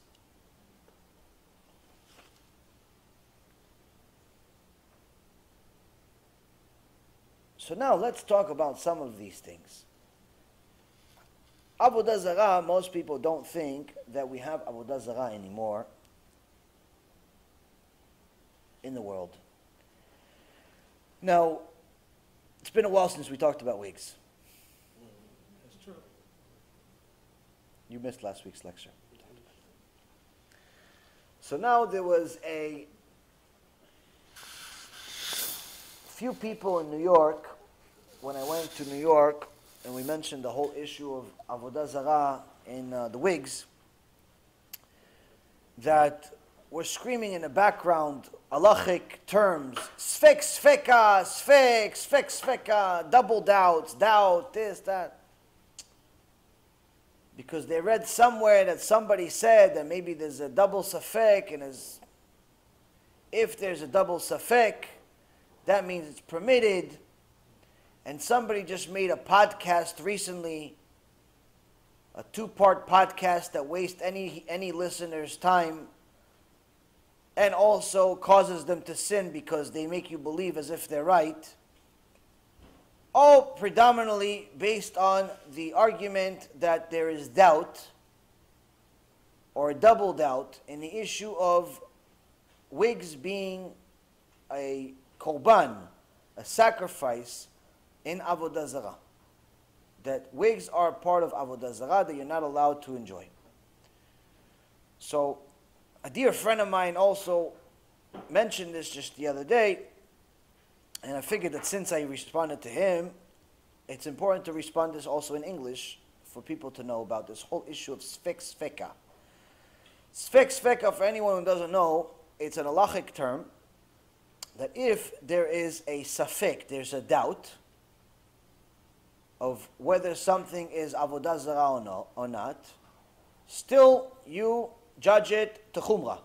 You are stringent with it. If there's a isur de oraita, if there's a biblical sin, you're always more stringent with it. If there's a safek, you still go with the stringent side and still say, not allowed because it's avodah zarah. If it's the rabbanan, if it's a rabbinical sin, and as a safek, you go to the kula, you go to the lenient, you're lenient on it. But what about if there's two safeks, there's two doubts? There's two doubts, double doubt. Then, they're saying if there's double doubt, the Rambam says, if there's double doubt even in avodah zarah, then it's allowed. What is it like? The example they give is that if the Whigs themselves, they're saying there's two doubts there. What are the two doubts? One doubt is that technically we're saying that the majority of there's a lot of hair is coming from India, but we're not saying everything. So they're saying if it's only a majority, but it's not everything, that means there's still a percentage that's not. There's still a percentage of the hair that's not coming from idolatry. It's coming from people that are just, I don't know, shaving their head for some odd reason. They're selling it or whatever it is. So if it's not so it's not everything. So saying, okay, so that's a doubt, meaning you're going to get a batch of hair. There's maybe a part of it that's not a avodah zarah. So there you go. That's one doubt. The second thing is that what if the people like Rav Belsky mentioned and also others have mentioned, so what if they don't mean it? What if they don't really mean the avodah zarah? What if when they're going over there to shave their head, they don't really intend for it to be idolatry? Or there's no statue there or something like that. So that's a second doubt. That's a second doubt. So saying if there's two doubts, the Rambam says, then you're allowed to use it. There's two doubts there. So they're using this and they're dancing as if they have won the war. Little do they know, this was already a lost battle before they started, 900 years ago, from the Rambam, from the Shulchan Aruch 500 years ago, and even from Rabbi Yashiv 15 years ago. Already dealt with all this. This is just they were just sleeping under a rock this whole time. So when Rav Belsky wrote his tshuva, Rabbi Yashiv completely rejected it completely based on everything I'm going to tell you now. First and foremost, even though the Rambam says that sfek sfeka can be applied in regards to avodah zarah, the Shulchan Aruch, Rabbi Yosef Karo, in Yoreh De'ah, Siman 140, Seif Aleph, Seif 1, says, when it comes to avodah zarah, lo maspik shte ta'arovot. It's not enough for there to be two safeks. There has to be three safeks. Why? Because avodah zarah is something significant. It's something valuable. It's important to the people that are involved in it. It's not enough for you to just get only two doubts. It has to be more. Okay. Now, he continues in Shut Avkat Rochel, Rabbi Yosef Karo in Siman 68. He says that sfek sfeka cannot be applied everywhere. It's not a halachic term to be applied across the entire Torah, specifically when it comes to avodah zarah, because of the complications of avodah zarah.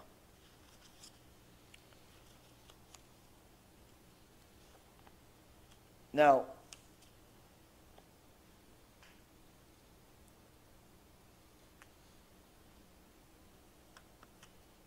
so even if they want to say that there's two doubts when it comes to the avodah zarah, when it comes to the market, according to the Shulchan Aruch that all of us live by, it's not enough anyway. But there's something more significant. What's more significant? There's no safek. There's no doubt at all. There's not even a single doubt. Why? Because first and foremost, Rabotai, anyone that has done research on the avodah zarah of India, has gone to the temples like we have people that have gone. Not 1, not 2, not 3, not 4, not 5, not 10.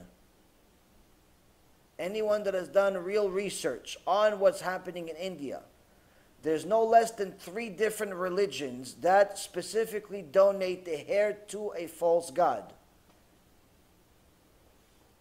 Some, of course, donate other things and do other things, but in regards to hair, there are several different religions. There's nobody just giving it for no reason.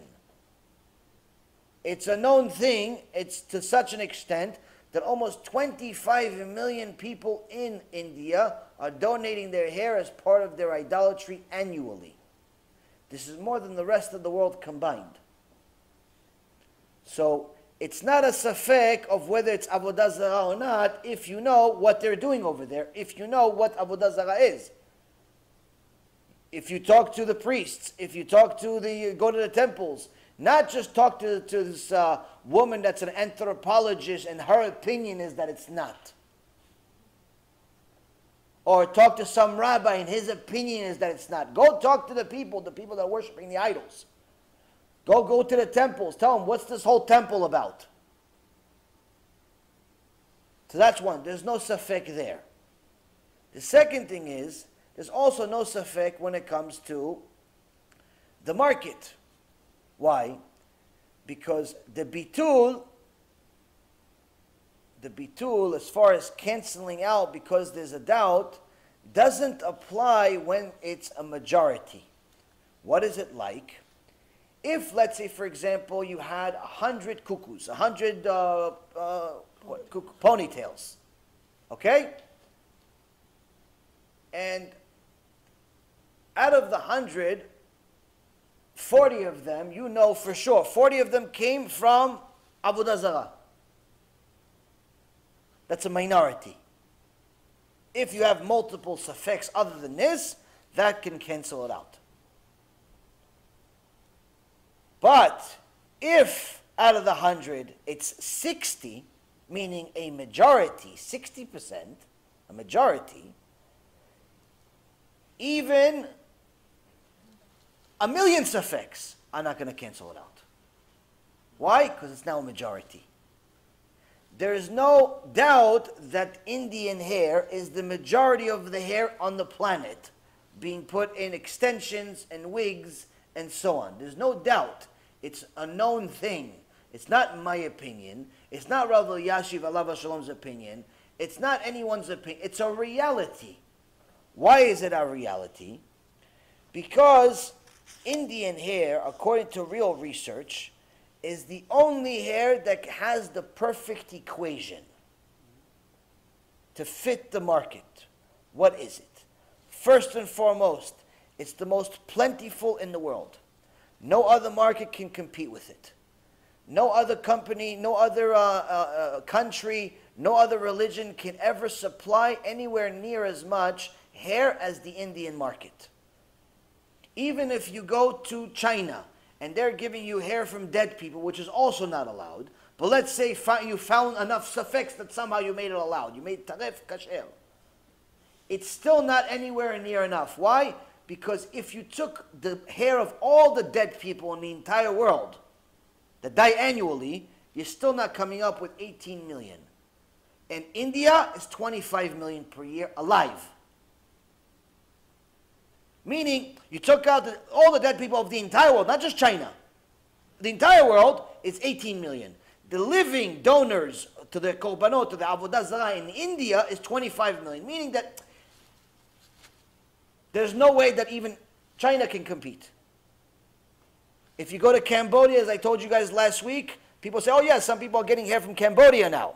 Okay, great. If you take the entire population of Cambodia, it's 17 million. The whole country. If all of them shave the head, the kids shave the head, the father shaved the head, little girl shaved the head, mother shaved the head, the dog shaves his head, the cat shaves his head, the neighbor, everybody's shaving, the tourists are shaving their head, the governor, everyone's shaving their head. You still got 17 million. It's still not the same as India annually.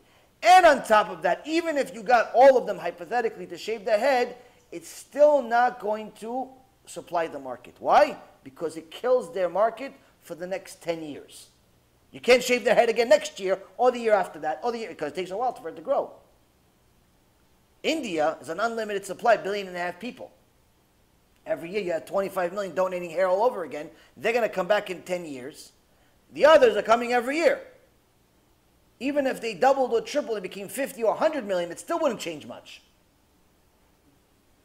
Now, if you went, for example, now always people say, no, but I got my hair, it's Brazilian hair. The joke of the year. I got Brazilian hair. Go ahead. Why don't you guys go try? You go make some phone calls. Go into business now. Be entrepreneurs. Why don't you call Brazil, any company you want, and ask them for 100 kilos of Brazilian, authentic Brazilian hair. 100 kilos. Go call them. They'll tell you, we'll get back to you in 6 to 12 months for 100 kilos of hair. On the other hand, you go on the website, what's it called? Not Amazon, the other one. eBay. No, not eBay. Alibaba. You go to Alibaba.com, or you call your contact in India, and you ask him, not for 100 kilos. You ask him for 1,000 tons. 1,000 tons of Indian hair. They'll tell you, sir, where's your address? We can overnight it to you.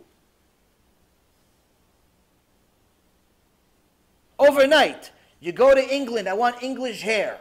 You go to anywhere in the world, give me 100 kilos, sorry, we'll get back to you in a year from now. If we can get it, bichlal. Indian hair, well, as much as you want. Just give us more heads, we'll put it on them too. So, when it comes to the first quality of the equation of Indian hair, it's the most plentiful, it's the only place you can get it. That much hair in the entire world. But that doesn't make it the perfect equation yet. The second element is, it's the best quality hair in the world. When it comes to wigs, there's a term called remi.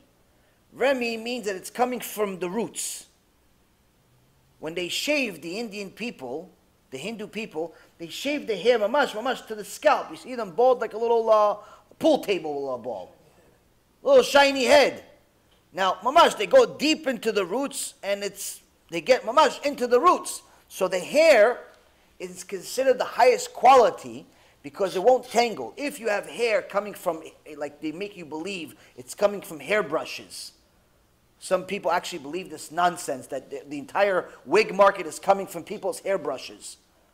Or it's coming from little girls giving you a little tiny speck of hair, and you're going to take all the little girls and all their mothers' little, speck of hair and make that into a wig. People want you to believe nonsense. Now, the problem with all of those is that it doesn't make good quality hair. Because once it's not from the root, and once it's that way, it goes in different directions, and the hair starts tangling. Once it starts tangling, it's much, much lower quality hair. But when it comes from the root, it's the best quality hair. It doesn't tangle, and it lasts much longer. This is called remi. And in India is by far the #1 provider of this hair on the planet. This is not a secret. The reality is there's even a huge company that sells wigs and says on their website, I can send you their thing, on their website they're saying to their dear customers, if you really think that you're going to our competition and he's getting you Brazilian hair and Cambodian hair and this hair and that hair, we'd like to tell you that they're all lying to you. Because all of the hair comes from where we are. It comes from India. And if you can prove that your wig came from anywhere else other than India, we'll give you a free one. We'll give you a free wig. We'll give you free hair, they'll tell you. It's a joke. It's an industry joke. It's an industry joke when it says made in Brazil, made in Cambodia, made in London, made in Italy. It's not made in anywhere. It's in India. Yes, there's a small, tiny market, 5, 6, maybe 7% of the entire market, maybe, that you get from different countries, but none of them have enough to supply the whole market, the whole 100% or even 50%. Second reason why is because the quality is not possible to get anywhere else. Even if you got someone else, there was a bunch of people that wanted to sell their hair, it's still not going to be the same thing. Why? Because it's not part of their religion to shave from the scalp. If somebody's usually going to donate their hair, usually they're going to cut it. They're not going to shave it. That already changes the quality of the hair. It's no longer Remy. Things change. And also, when people cut their hair to donate, it's not usually everything. They just cut it short. The point is that best quality hair comes from India. Everyone knows it. It's not a secret. But the third part of the equation kills everything. Kills any safek that anyone could ever have in regards to whether their wig is coming from India or not. Now, some people will make you think that just because the wig is blonde, or it's red, or it's blue, or it's green, or it's whatever, that gives you an indication that it came from somewhere else. This just simply means they don't know anything about wigs or anything about the hair business. Because in the hair business, what the hair looked like when it was on the person's head and what it looks like when it arrived on a new person's head are two completely different things. They can make any hair look like anything you want.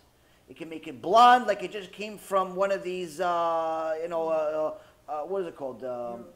European people. From Holland or something that have blonde hair and blue eyes all the time. It's Holland or Netherlands, wherever it is. All these places. Sweden. They can make it look blonde even though it came from an Indian woman. And make it look blonde. If you want it to look like one of these celebrities that has red hair, they'll make it red. You want it to look blue, they'll make it blue. Any color you want, it just goes through processing. And 1, 2, 3, finished. They take off the lice, they take off the other bugs, they take off the diseases, they take off the color, they put new color, they could put shine on it, they could put sparkles on it, they could put your sister on it, your brother on it, your dogs on it. Everybody can go on it. You guys go on it if you want for a ride. Whatever you want, they can put it. It's a multi-billion-dollar industry. Anything, you can put ice cream in it if you want. They can make it taste a certain flavor if you want. So if you think that just because you have a blonde wig or some other color wig, it didn't come from India, it just means you don't know anything about the market. Now, people that researched it, like myself, and like the team that helped us, and did it on their own, we see it. We talk to them. We see the videos. We went there. It's not a secret. You guys can see yourself if you want. So now, you have the most plentiful market. You have the best quality hair. But what makes it the perfect thing? It's the cheapest. It's the cheapest hair on the planet. So it's like saying, I'm going to sell you a Ferrari or a Rolls Royce that's $500,000 for the cheapest model for $50. Or you can go with your Honda Accord for $15,000 or $25,000. Which one do you want, sir? Do you want a Rolls Royce that could fit your whole neighborhood in there and everybody feels like they're in a vacation? Or do you want your little Toyota for $25,000? $50 for the best car in the world? Or $25,000 for an average car? Which one do you want, sir? Who's buying? Here you have the best hair in the world is the cheapest in the world. Why? Because it's the only place in the world that actually people donate it for free. Because it's their religion. It's their idol. It's their avodah zarah, Hashem Erechem. So now, this changes everything. So even if the Brazilians all of a sudden wanted to start giving their hair, they wouldn't give it for free. It's not their religion. They're mostly Christians, Catholics, and so on. What are they going to do? They're going to start selling it, like the people in Venezuela are selling it right now for food, Hashem Erechem. So already if you sold it for $1, that's already more expensive than what Indian hair is. Why? Because that one's free. And also it's not the best. And also there's not as much of it. So this is simple math. This is simple common sense. Your wig is coming from India. There's no other place. When it comes to safek sfeka, there's no safek sfeka, there's no safek at all. Why? Because it's a known thing. There is no other market that can supply the market other than India. There is no safek anymore. And that's why Rav Elyashiv did not accept the tshuva, the answer of Rav Belsky, because he said it's incorrect to judge this whole mix of hair when they're getting mixed hair from Europe and mixed hair from Brazil, mixed with India, it's completely nonsense. Why? Because either way, the Indian hair is the majority. Once it's the majority, it changes everything. Why? Because once it's a majority, then you have a term called din kavua. Din kavua means that it's a normal thing in India for people to donate their hair. It's a normal thing that at all times, a part of the Indian hair is going to come from idolatry. Once it's part of din kavua, once it's part of idolatry for sure, that you know for sure, your package of 1,000 tons is for sure going to have idol worship in it, you're not allowed to cancel it under any condition. Forget majority or minority. If you know for sure that's the case, finished.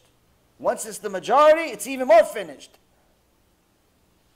So, for all of those that are trying to fight for their wives and their sisters and their mothers and even their own desires to look at women look like they're runway models from the Goyim, stop fighting. You're fighting Hashem, and the reality is the reason why we're still in the Galut is because we have Avodah Zarah on Bnot Israel on their head.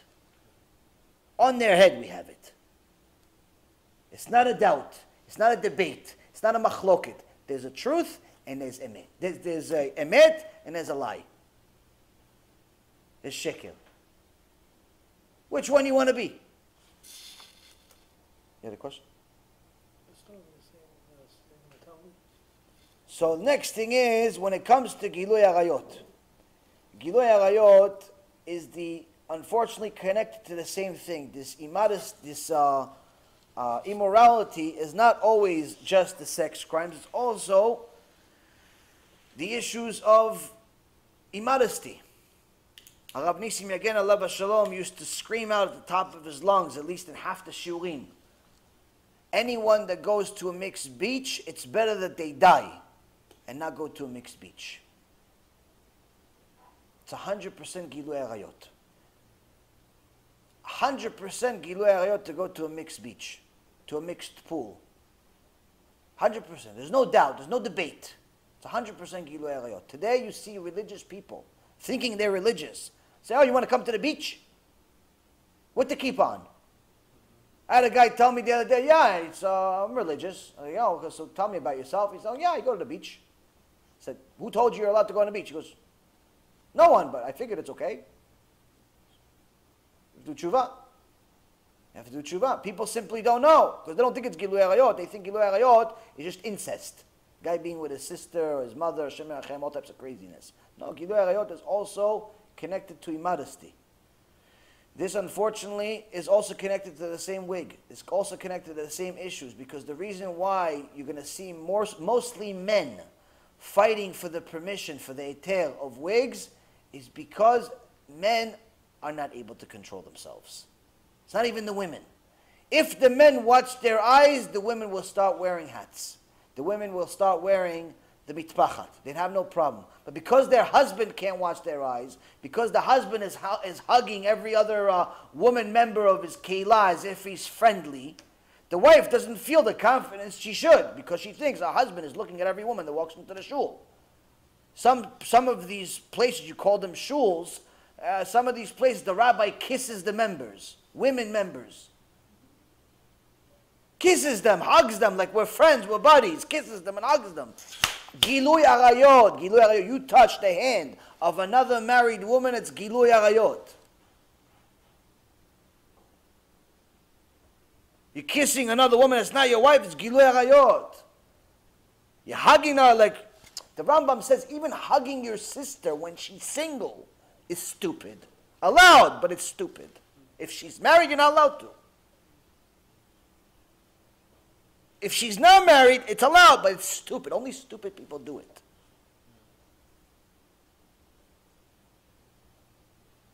You see rabbis, erev Rav, hugging and kissing their members. You see their pictures on Facebook. They're proud of it. I see this Rasha from Boca Raton on his Facebook. He has strange women. I know who his wife is. Strange women. He's hugging them on camera. It's not only Gilui Arayot. It's Chilul Hashem now. Because the Goyim say, look, in Christianity we do the same thing. So Rabotai, this Gilui Arayot is a big deal, and it's happening. It's infested everywhere. You have to understand, you're not even allowed, according to the Shulchan Aruch, you're not even allowed to show affection to your wife in public. Private, enjoy, no problem. In public, you have no right, no permission to hug your wife or kiss your wife in public. No, not allowed. It's halakha. It's not my opinion. Go check. Go check. Go look Shulchan Aruch. Go look at Rav Vadia. Go look at all any major posek. You're not allowed. These things are just not allowed. We don't know it. This is all chidush for me and you and everybody. Why? No one talks about it. Everybody thinks that Gilui Arayot is incest. Oh yeah, no, I haven't been. God, I haven't been with my sister. I haven't had sex with my mom. So I'm okay. I'm a tzaddik, right? No, you're a rasha because you hugged every woman in your office and kissed every assistant you ever had, and you held hands with strange people because you thought it's friendly. Yeah, I didn't know. You should have. You spent 70, 80, 90, 100 years in the world. You should have known by then. Gilui Arayot, Rabotai, is alive and well. Shfichut damim is bloodshed. Now, Baruch Hashem, most Jews are not murderers, even though the Arabs make you think otherwise, and the lefty liberals also make you think otherwise. But shfichut damim has never been the problem as far as an issue for Am Yisrael, as far as murder. Not murder per se with knives and guns.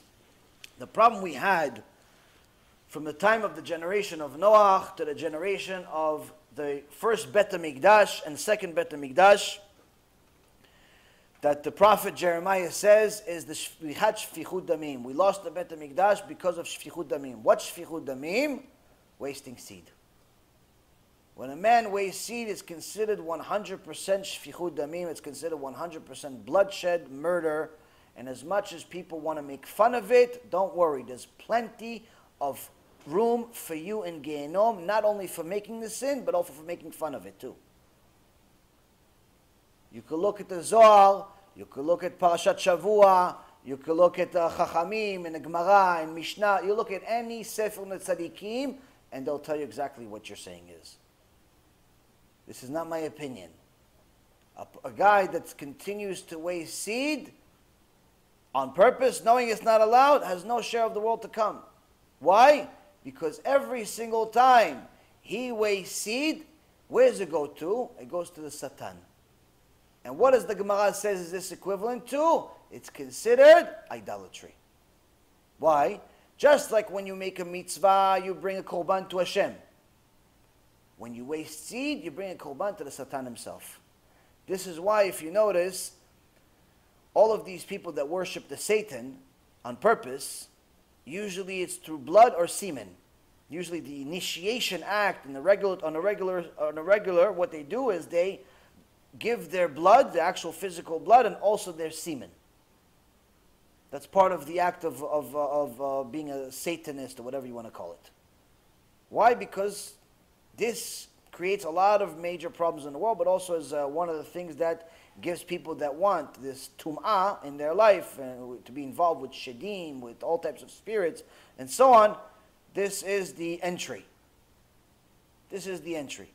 So all of this, Rabotai, is just these three averot, these three major things are alive and well. They're everywhere. They're around us. Rabbi Shimon Bar Yochai, alav shalom, he doesn't want us to go light bonfires today.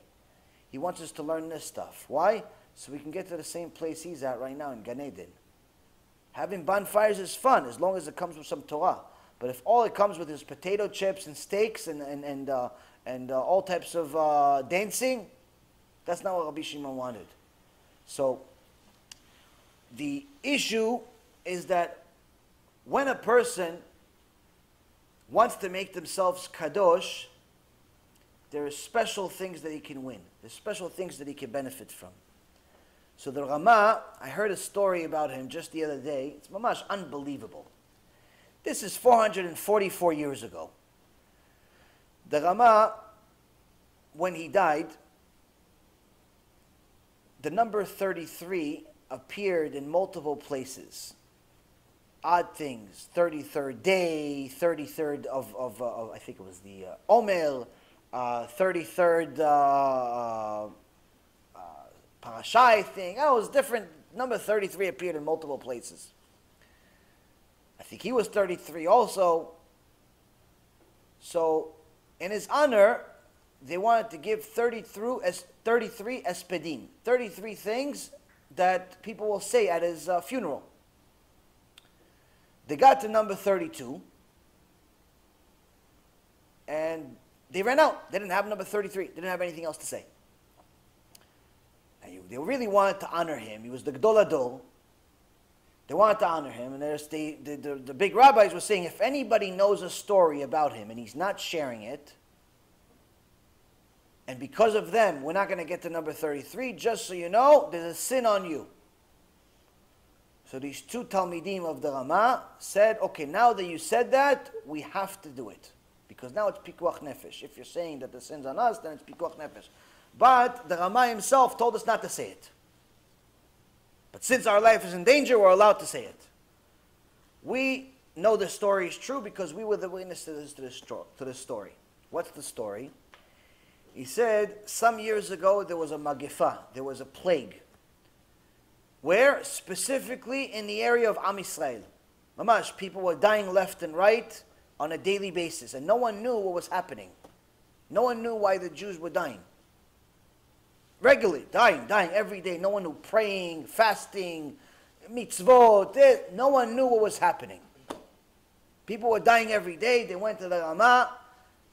They said, Kvod Harav, people are dying every day. You got to do something. He said, I'll only do something if you swear, you make a neder, that you're going to listen to everything I say without asking questions. No exceptions. They said, for the Rav, we're dying every day. People are dying in the middle of the streets. Kids, adults, people are dying. Whatever you say, we're going to do. You can do it anyway. He says, you're dead. He says, okay, show me the bodies of the people that died today. They go, they take him, they show him the bodies. He looks one after another. No, no, no, no, no, no, no, not this one, not this one, not this one, not this one, not this one, not this one. What? This one.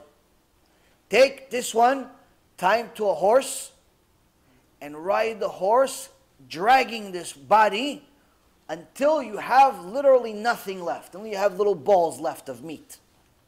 They look at the body, and they see this is the body of one of the hidden tzaddikim of the generation.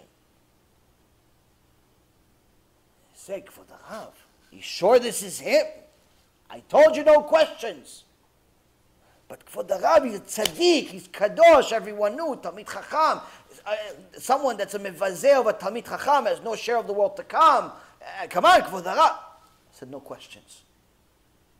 You want to do it? Oh, no. You swore. You say, you said. These two students, miskenim, they went to his kaparat avonot. Imagine, you take Rav Ovadia, you take Rabbi Yashiv, you take the Resh Lakish, Rabbi Akiva, you take Moshe Rabbeinu, you time to Hashem Shemachem to even say this hard. I can't say it. I can't say it. They take a giant, Kadosh, they tie him to a horse, and they start dragging him. Dragging the body. Arms are falling, fingers are falling, eyes are falling. Shem Merachem, what's happening to this body? After that, he says, take all the pieces, bury it, and that's it.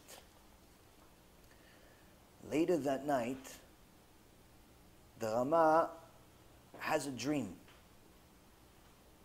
Who comes to him in a dream? The tzaddik.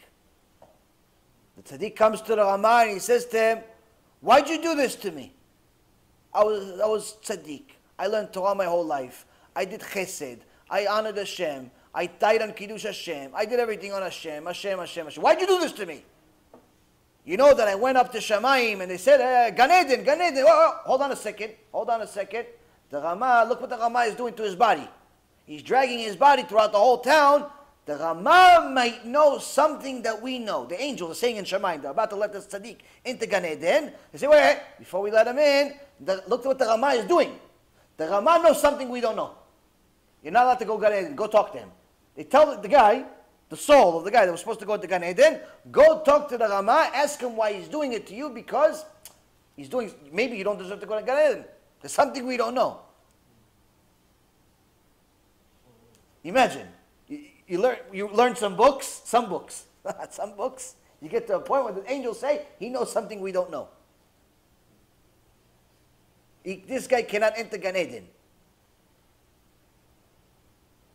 So the tzaddik comes to the Rama, he says, why'd you do this to me? He says, I knew that if I do this to you, you're going to come to me in a dream. Now I've used all my Kabbalah, I've used all my Chokhmah, I used all of the Kedusha that I have to go to different worlds, to different levels, to different things, to different angels, trying to find out the reason behind the plague.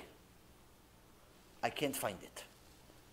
And I knew the only one that can help me is someone that's up there that sees the emet, sees everything. I need your help. He says, Kvod Harav, even if I was alive and you told me you're going to drag me throughout the whole entire city, just so I could save Am Yisrael from continuing to die from this plague, I'd still do it. So of course, let me help you. He says, come with me. He comes with them, the Talmidim are there.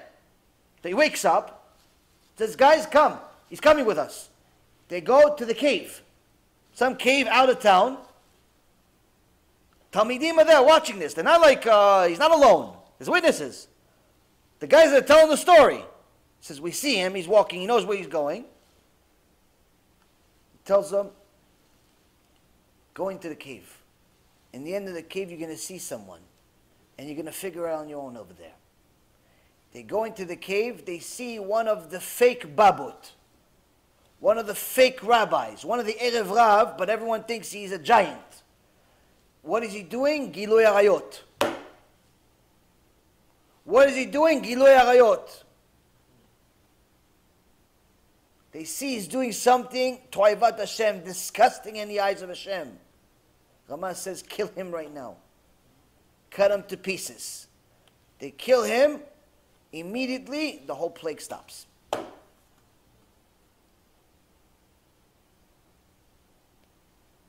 So the students say,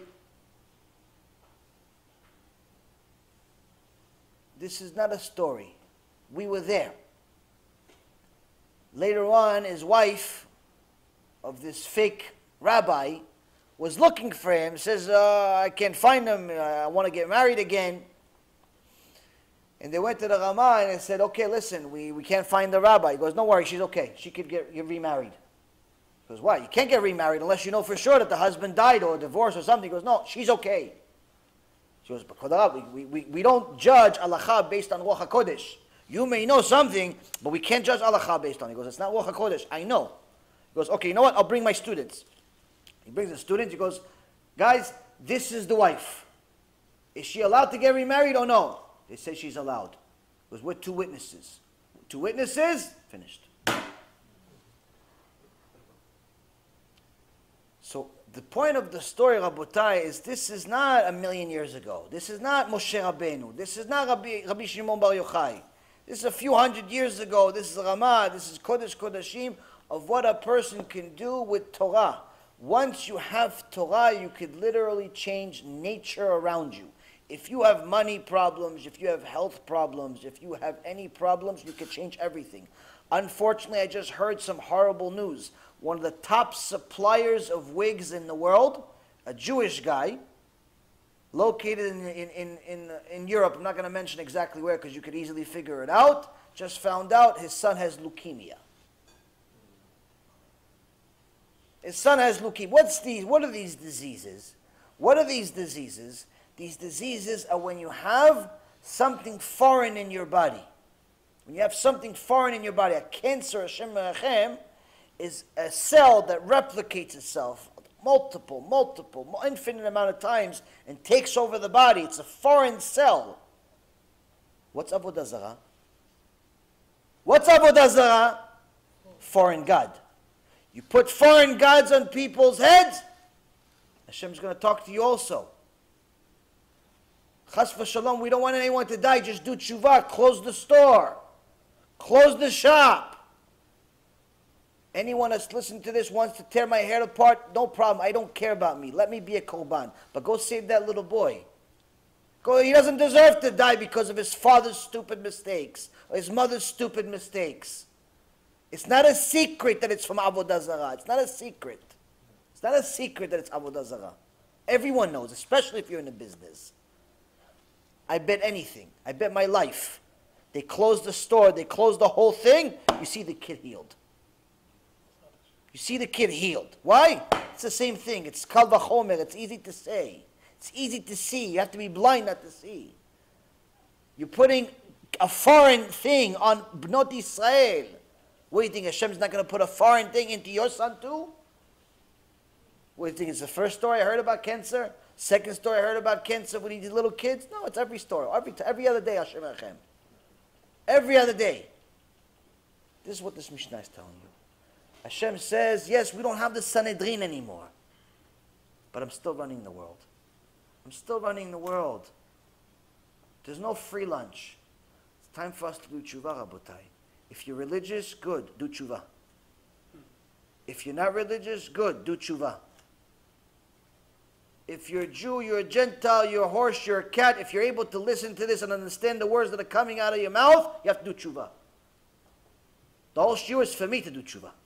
But you guys happen to watch. The point is, Rabotai, Hashem is telling us that we're running out of time. We're running out of time. And that's why at the end of this Mishnah, he says that the last reason of why we're sent to the Galut is Shmitat Haaretz. When the people are just simply ignoring their Shemitah. Why they're ignoring their Shemitah? Because they love money more than they love God. But Hashem Yitbarach says in the book of Exodus, chapter 19, verse 5, Ki li kol haaretz, everything is mine. What do you think? It's your money? What do you think? It's your store? What do you think? It's your body? What do you think? It's your wisdom? Nothing is yours. Everything is Hashem's. Everything is Hashem's. This is the cure for cancer. Once you realize everything is Hashem's, your money, your Bitcoin, your watch, your wife, your kids, you, your body, your mind, your ideas, your past, everything is Hashem's. Changes life. Why? All of a sudden your money is no longer important. It's easy for you to give. All of a sudden your ego is no longer important. It's easy to be humble. All of a sudden your marriage is better. Why? No ego. You're not looking for kavod. You're not looking for people to worship you and clean after you like your wife's a maid. Everything changes once you realize everything is Hashem's. Why do people have problems? Because they think, Kochi ve'otzem yadi. Kochi ve'otzem yadi asali et ha'chayil hazeh. My strength, my might of my hand made me all of this wealth. I made all the money. I made all this. I made the Bitcoin. I made the company. I made the what's called the Coca-Cola and the iPhone. And me. It's my $6 million apartment. Korach said also, it's my $6 million apartment. He's in a different place. He's still saying it. It's not working. Rabotai, the cure for cancer of the neshama, of the body, is to realize something very simple. Ki li kol haaretz. Everything is Hashem's. Once you realize everything is Hashem's, it's easier to start sacrificing. Sacrifice your business if it's not a kosher business. Sacrifice your ego because it's killing you spiritually. Sacrifice your desires because you know it's chilul Hashem. You know it's gilui arayot. You know it's avodah zarah. Sacrifice these things. In reality, you have to do it anyway, but once you realize that everything's Hashem's anyway, it becomes easier to sacrifice. But if you're still cheap, and you're still angry, and you're still egotistical, and you're still thinking about how you're going to become rich one day, and you think that's the purpose of life, you haven't even begun to do tshuva. You haven't begun to do tshuva. If you're still worried so much about how you look when you go out to the supermarket, you haven't begun to do tshuva yet. If you're rejecting a shidduch, because she's Ashkenazi or Sephardi, or he's Ashkenazi or Sephardi, you haven't done any tshuva yet. If you're thinking that you're learning 15, 20 minutes a day, you're fine, you're good, you're Moshe Rabbeinu of this generation, you haven't begun to do tshuva. We have to destroy these terrible midot, destroy these terrible desires. The key, the cure, kilei kol haaretz. Everything is mine. Remember, everything is his. Once you remember everything is his, it's easier. It's easier to get rid of all these terrible things. Because if everything is his, that means he's going to want it back. That means you can't take anything with you over there anyway. That means that he runs the show, he has the rules. And Be'ezrat Hashem, we realize that the Kedusha of the Ramah, the Kedusha of Rav Victor Miller, the Kedusha of Rabbi Shimon Bar Yochai, the Kedusha of Moshe Rabbeinu, the Kedusha of Rabbi Akiva, the Kedusha of all these giants, is the same exact Kedusha Hashem is expecting from us. Why? He says, Kedushim to you, Ki ani kadosh. You be holy, because I am holy. Be like me, you'll be holy. That's what Hashem says. Be like me. Be like me, you'll be holy. How? My midot, replicate them. You see that I said something is toivat Hashem, something is disgusting to me, you say it's disgusting. I say immodesty is disgusting, you say immodesty is disgusting. I see arrogance is disgusting, you say arrogance is disgusting. Rabbi Akiva one time went to visit this king, and the king was a goy king, and he thought that he's honoring a big rabbi, so what did he do? He gave him a whole big hotel room, 9-star hotel room, and he sent him a couple of prostitutes. The next day, the prostitutes come to the king and say, what'd you send us to this person? All night he's throwing up in the corner, he's vomiting the whole night. So he came to Rabbi Akiva, he says, Rabbi, I'm sorry, what, you didn't like them? They weren't good looking? It was disgusting. Go on, nifit. He starts throwing up again. He goes, why? He goes, they smell like dead rats to me. It's disgusting. What's disgusting? They were beautiful women. What's disgusting? Immodesty is disgusting. Rabbi Akiva says, Kedoshim to you, ki kadosh ani, Hashem said. What does it mean? I replicate Hashem's midot. He says, immodesty is disgusting. They're immodest, they're disgusting to me. And that's why every time he saw a dead cat or rat or something in the middle of the street, he'd go smell it. He says, it smells disgusting. I need to remember this smell when I see something that's disgusting to Hashem. I need to feel like it's disgusting. Not just say it's disgusting because I want to be tzaddik. I need to feel it's disgusting to be immodest. I need to feel it's disgusting to be arrogant. I need to feel disgusting avodah zarah. How? There are disgusting things in the world. I'm going to go look at them. I'm going to smell. That's what Rabbi Akiva did. He would smell it, the disgustingness of it, and remember and take this into account and remember it when he actually saw something that's disgusting to Hashem. You think it's weird? Victor Miller says, you're weird. Because that's Kedusha. That's Kedusha. That's what it means, Kedoshim to you, ki kadosh ani. That's what it means. It means that you want to feel the same way like Hashem. Hashem says disgusting, I want to be disgusting. Now, since I'm a human, I have to use everything that Hashem gave me. Oh, he gave me something disgusting, he gave me something that my desire says is not disgusting. Oh, combine the two, disgusting. Once you want to be kadosh, it's easy to take off the wig. It's easy to take off the bad midot. It's easy to learn Torah. It's easy. Why? You want to be kadosh. You want to be kadosh. Be'ezrat Hashem, Rabbi Shimon Bar Yochai, B'zchut, his Torah, all the Chachamim, all the Kedoshim will help us one day, Be'ezrat Hashem, become Kedoshim. Any questions? Beseder Rabotai, next shiur, Be'ezrat Hashem, is going to be Sunday, I believe. In Hollywood, but always be in touch, WhatsApp, Facebook, all these different social medias. I'm very accessible. And always double check the schedule as far as the flyers that are, posters that are posted by the team of the shiurim. If something changes, times, dates, locations, and so on, I don't think anything's going to change, B'ezrat Hashem, but either way, always good to check because the Yetzer Hara will always give you the thought, no, there's no shiur tonight. There's no shiur tonight. Why? It's Tuesday. Yeah, there's no shiur. He's in Israel. No, but he just came back. He just announced he's back. No. That was last year. Yetzer Hara is always going to tell you no shiur, he's this, he's that. Be'ezrat Hashem, there's shiurim, there's chidushim, and Be'ezrat Hashem, there's a lot of tshuva to do. Baruch Adonai Le'olam. Amen ve'amen.